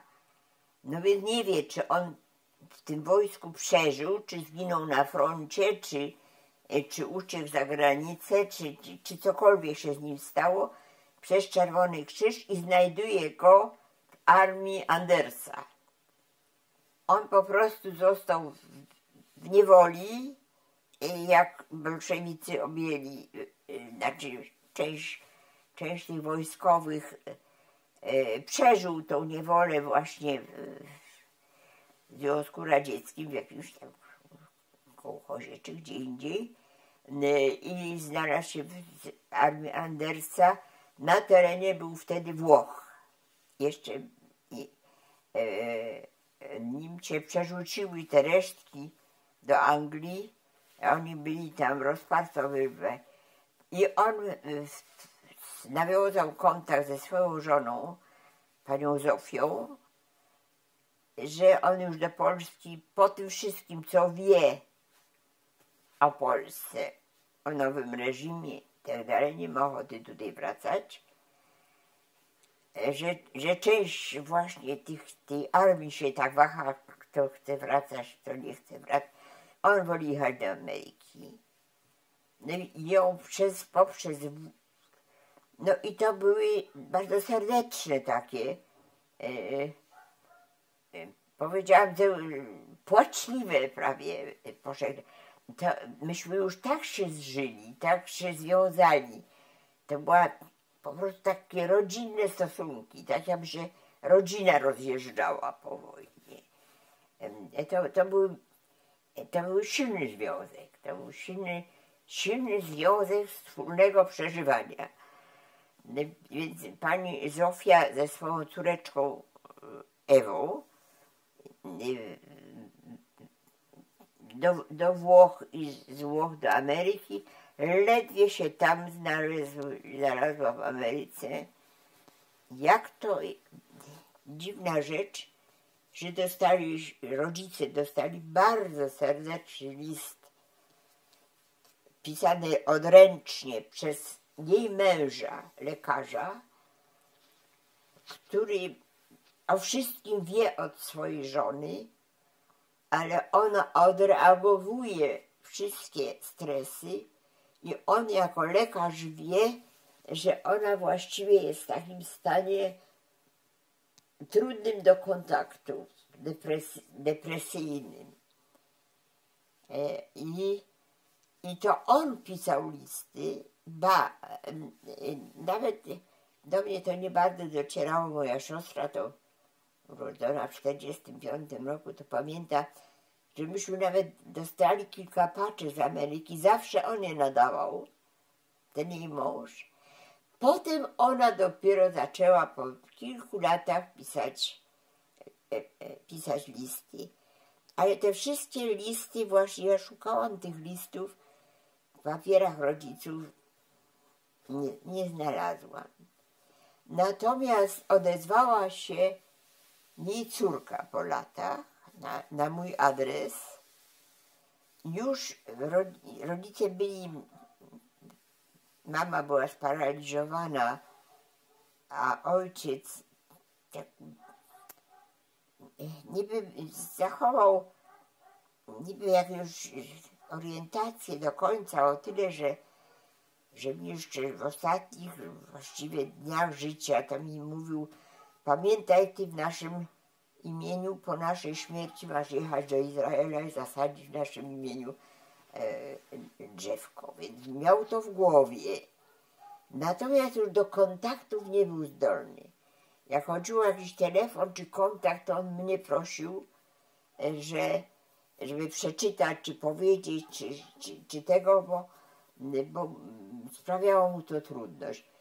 Miał zachowaną orientację, ale sprawiało mu to trudność.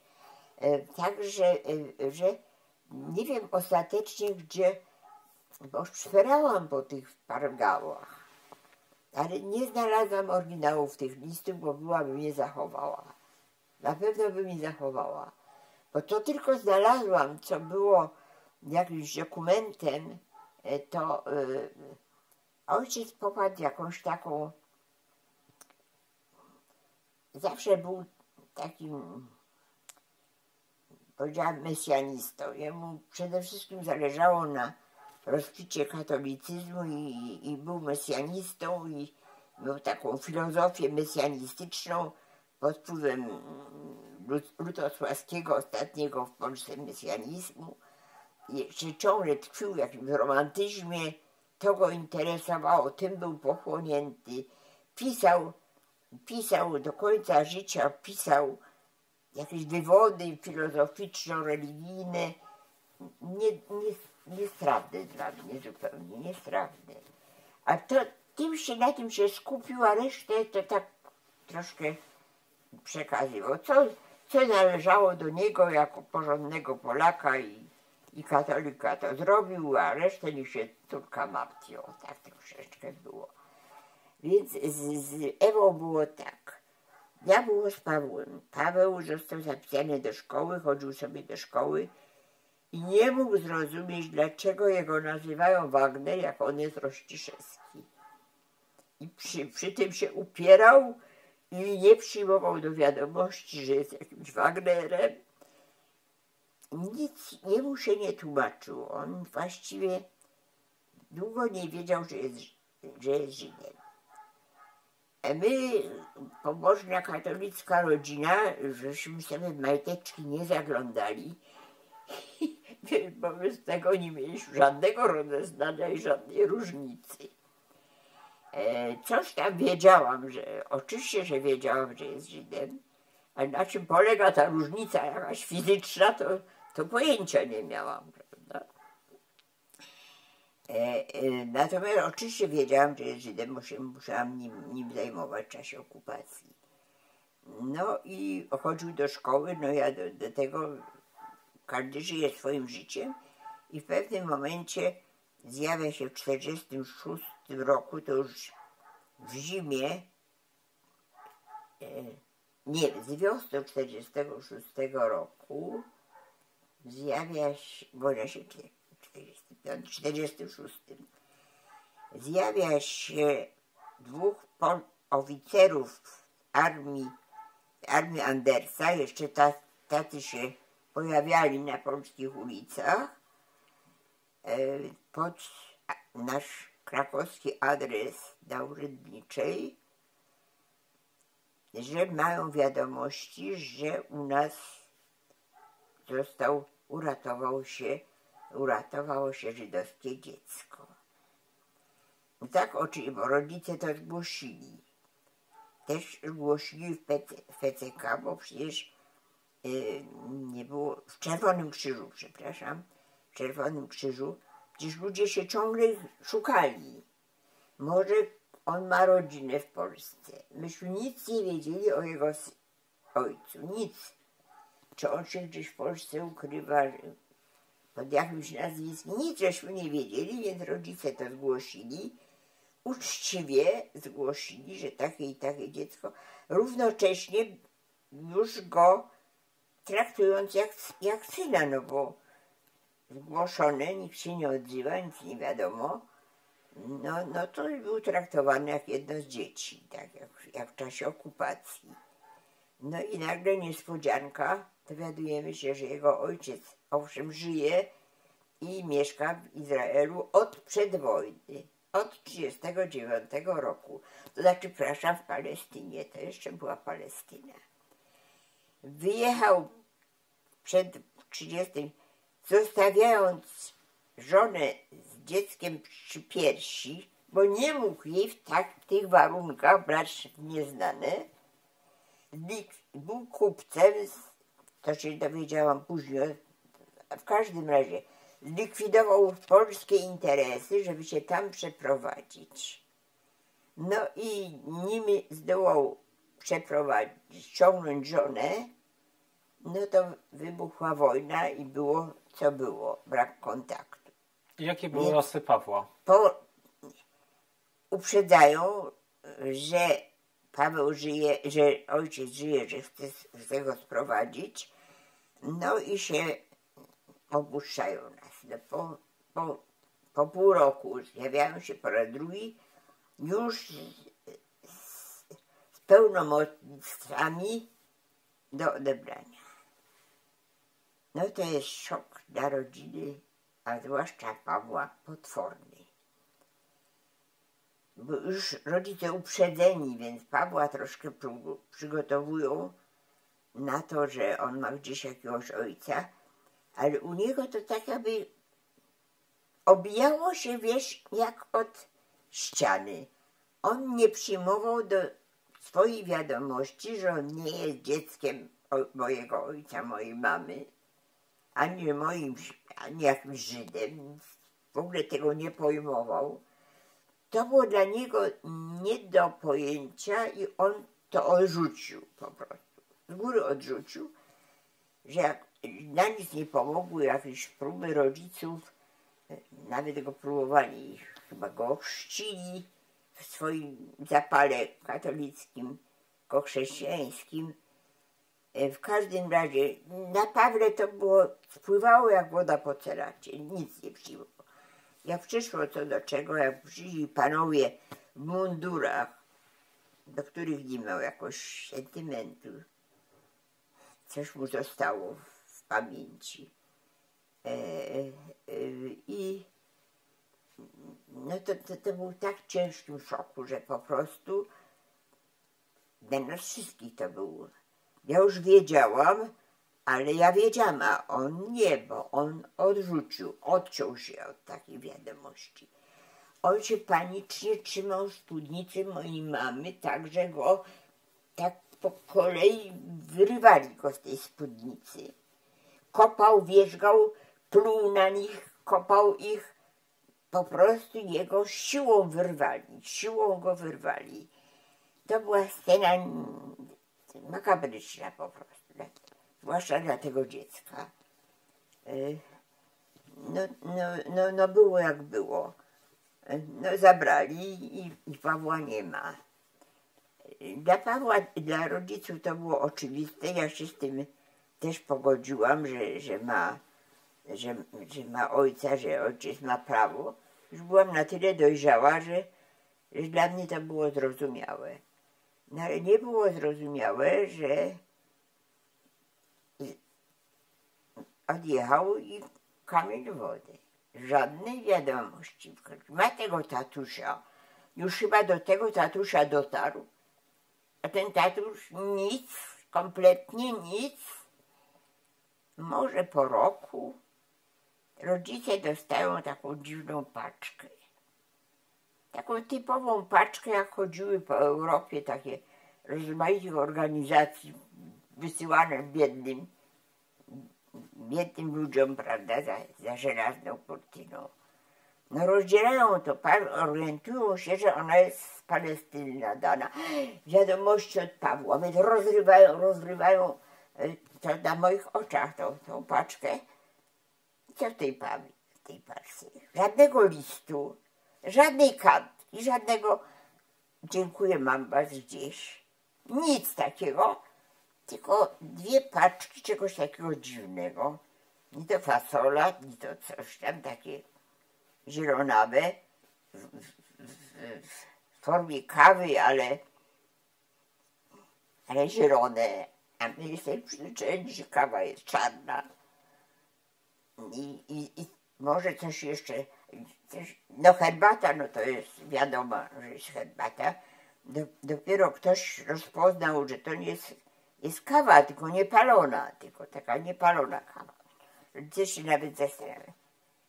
Kawa i herbata bez listu z Izraela? No zdziwienie, no po prostu zdziwienie.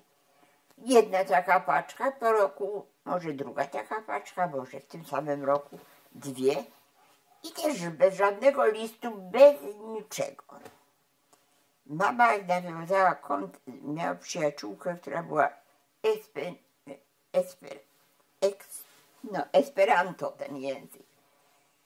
I był jakiś zjazd w Palestynie esperantystów z całego świata. Jechała ta koleżanka, mama poleciła jej odszukania, nie znała adresu nadawcy, no ale no ta koleżanka mamy zajęta swoim zjazdem, nie szukała, może szukała, nie wiadomo, adresuśmy żadnego nie mieli. Kamień wody, no trzeba się było z tym pogodzić, no prawdopodobnie dojechał, ale nic nie wiedzieliśmy. No a potem życie jest życie, życie się toczy, jest rok 90, zmieniają się polityczne układy, już nie jesteśmy po stronie, prawda, krajów walczących o pokój z bronią w ręku, tylko po stronie Europy i Ameryki. No i jest na urzędniczej list, telefon długo brzęczy, zapowiedź, że będzie telefon, że będzie łączyć. No jest ten telefon. No i do tego telefonu wzywają pana inżyniera Rościszewskiego, wołam taty. Tato staje jak słup, blady, ręce mu się trzęsą. Mówi, nic nie rozumiem. Chodź do telefonu, rozmawiaj, bo ja nic nie rozumiem. A taki zszokowany jest. Ja odbieram ten telefon, mówię, kto mówi? No i taki dziwny głos, nieznany mi zupełnie, ale rozumiem, że to mówi Paweł. I mówi źle, ale po polsku. Mówi Paweł. Jak to Paweł? No Paweł Wagner, mówię z Izraela.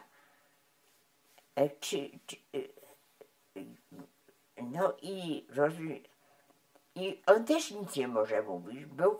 Coś tam bełkocze i w końcu kończy telefon.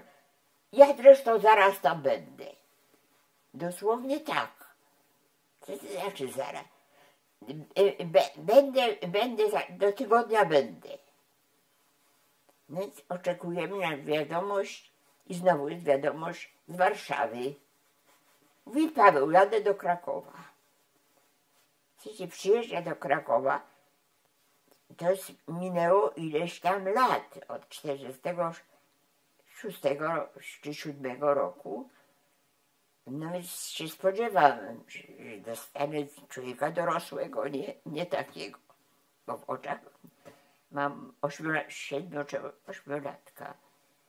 No moja mama po pierwszym paraliżu jeszcze wstała z łóżka, tylko już utykała już z laską, ale powiedziała: ja muszę Pawła powitać na stojąco. Więc ubraliśmy ją z tego łóżka, szykujemy się na to spotkanie, bo powiedział: zaraz, no to zaraz, no to czekamy, kiedyś to będzie. No rzeczywiście zjawia się Paweł, wielki, wspaniały, wysoki mężczyzna, dorosły. Tak się rozejrzał. No, mama staruszka, ojciec staruszek. No ja w wieku z synem dorosłym prawie.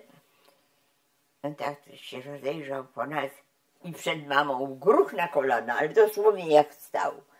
I z mamy w spódnicy i tak jak płakał przed wyjazdem, tak płakał na powitanie. Taki był wzruszony. To było niesamowite spotkanie.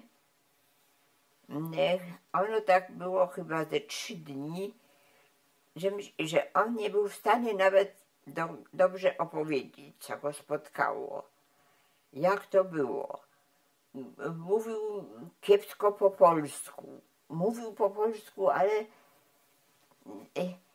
co chwileczkę były tylko takie wspomnienia z doliny, wspomnienia ze szkoły, jakieś takie z ostatniego jego pobytu.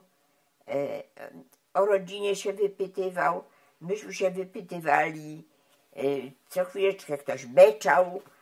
W końcu syn w 80 latach pojechał na sakcję do Francji i wrócił stamtąd z kamerą, wszystko to uwieczniał. Nie znał szczegółów tej historii, bo się życie bieżące się jeszcze tym nie interesował. Młody człowiek przecież miał małe dzieci na utrzymaniu, więc miał tylko to w głowie, więc tylko kamerę. W końcu zdecydował, że no już skorośmy się poopowiadali, wypłakali na tej urzędniczej, a jeszcze ten dom w ruinie, bo w ruinie był, jaki Paweł mógł pamiętać, wsadził go do samochodu i przyjechał do doliny i tu jeszcze w starych i Paweł poznawał meble. A to jest ta szafa, prawda, jeszcze sobie, a tu jest ten tapczan, a tu jest to. No i znowu, ale to ja przy tym nie byłam, tylko to było opowieści znowu syna, który mówił jak...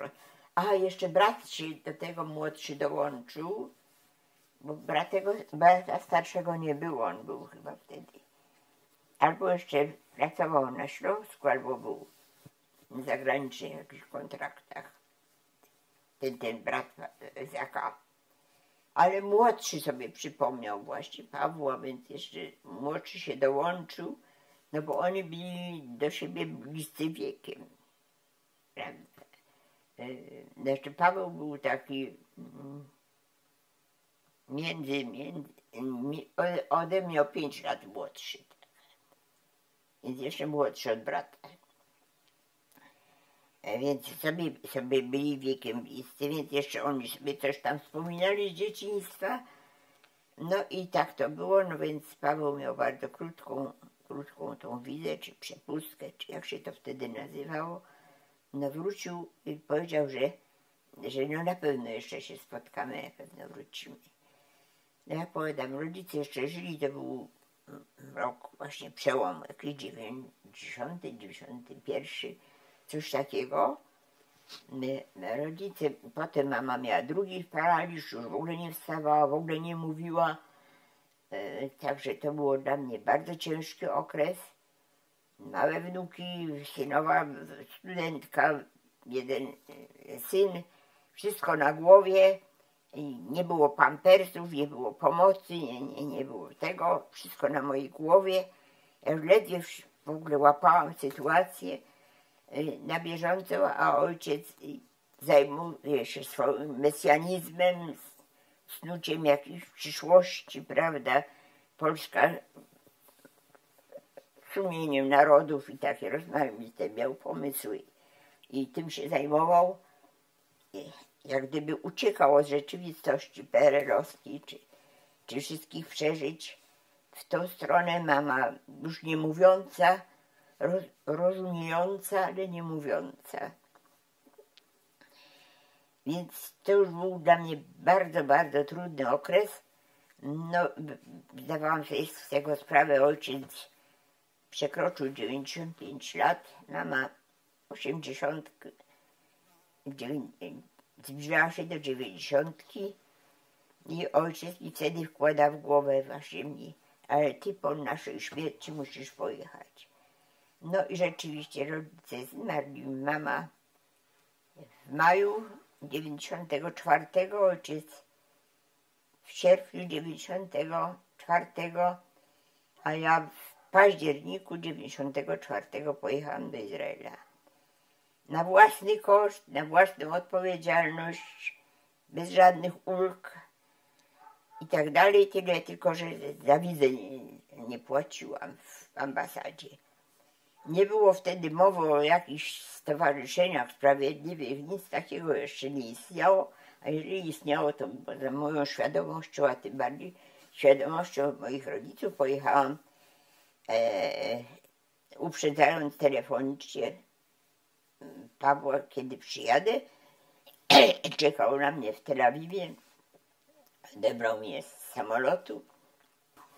No i potem już ten kontakt był z Pawłem parokrotny. A jak pani się zaangażowała w Polskie Towarzystwo Sprawiedliwych? Ja się nie od razu, bo nie od razu wiedziałam. Ja miałam tyle rzeczy na głowie w tym okresie, że kompletnie się już tą sprawą nie interesowałam. Mnie interesował kontakt z Pawłem, z jego rodziną. Od razuśmy sobie przypadli do serca z jego dziećmi, bardzo sympatyczne dzieci. Więc specjalnie się tym nie interesowałam. Coś się trzeba było zrobić, to się zrobiło, o czym tu gadać, o tak.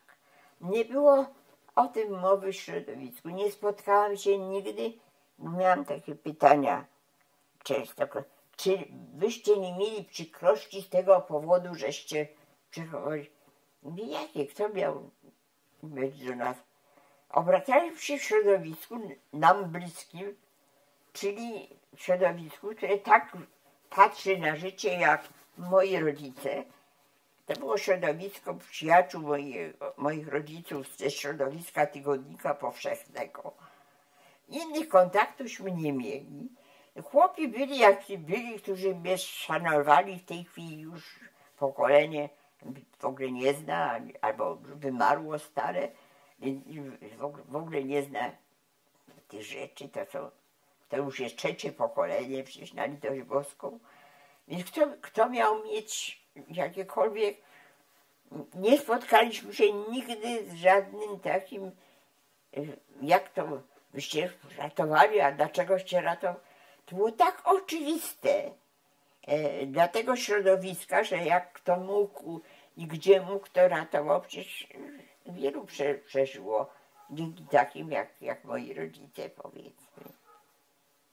Niedawno dostałam książkę o sąsiadach, o których nic nie wiedziałam w ogóle jako dziecko.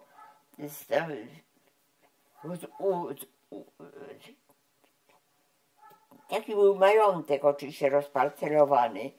W tym majątku też ukrywali Żydów, ale ja wspomnienia wydrukowane przez panie z tego majątku dopiero wyszły kilka lat temu. Ja te wspomnienia czytałam i z tych wspomnień się dowiedziałam, jak te panie przez mojego ojca zawiadomiły kogoś tam, prawda, o czymś tam.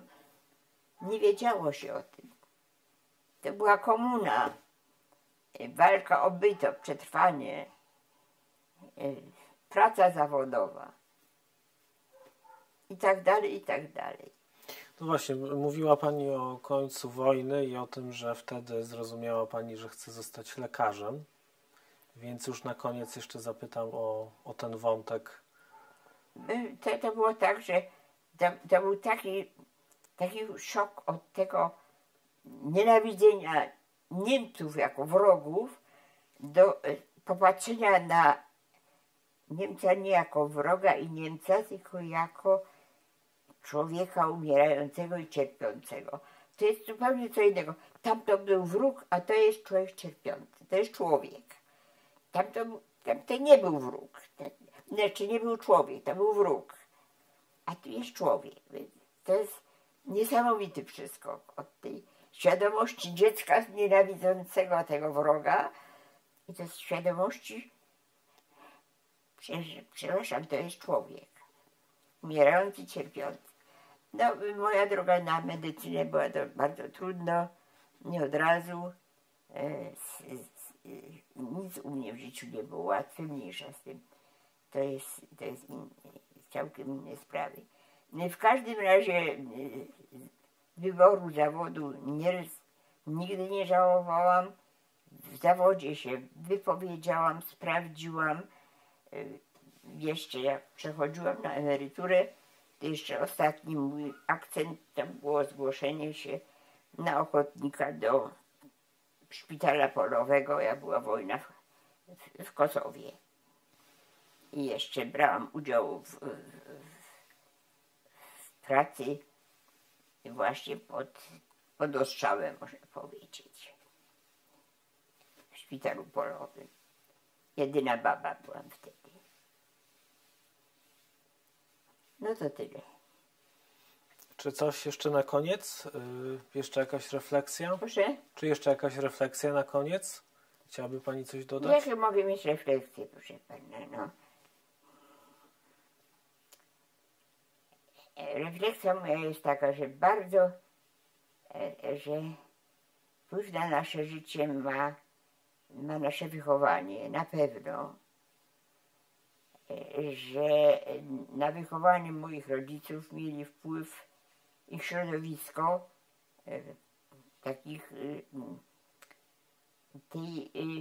tego ziemiaństwa pozytywistycznego, nastawionego raczej na konieczność reform w Polsce, na to, że Polska ma być demokratyczna, że ma być państwem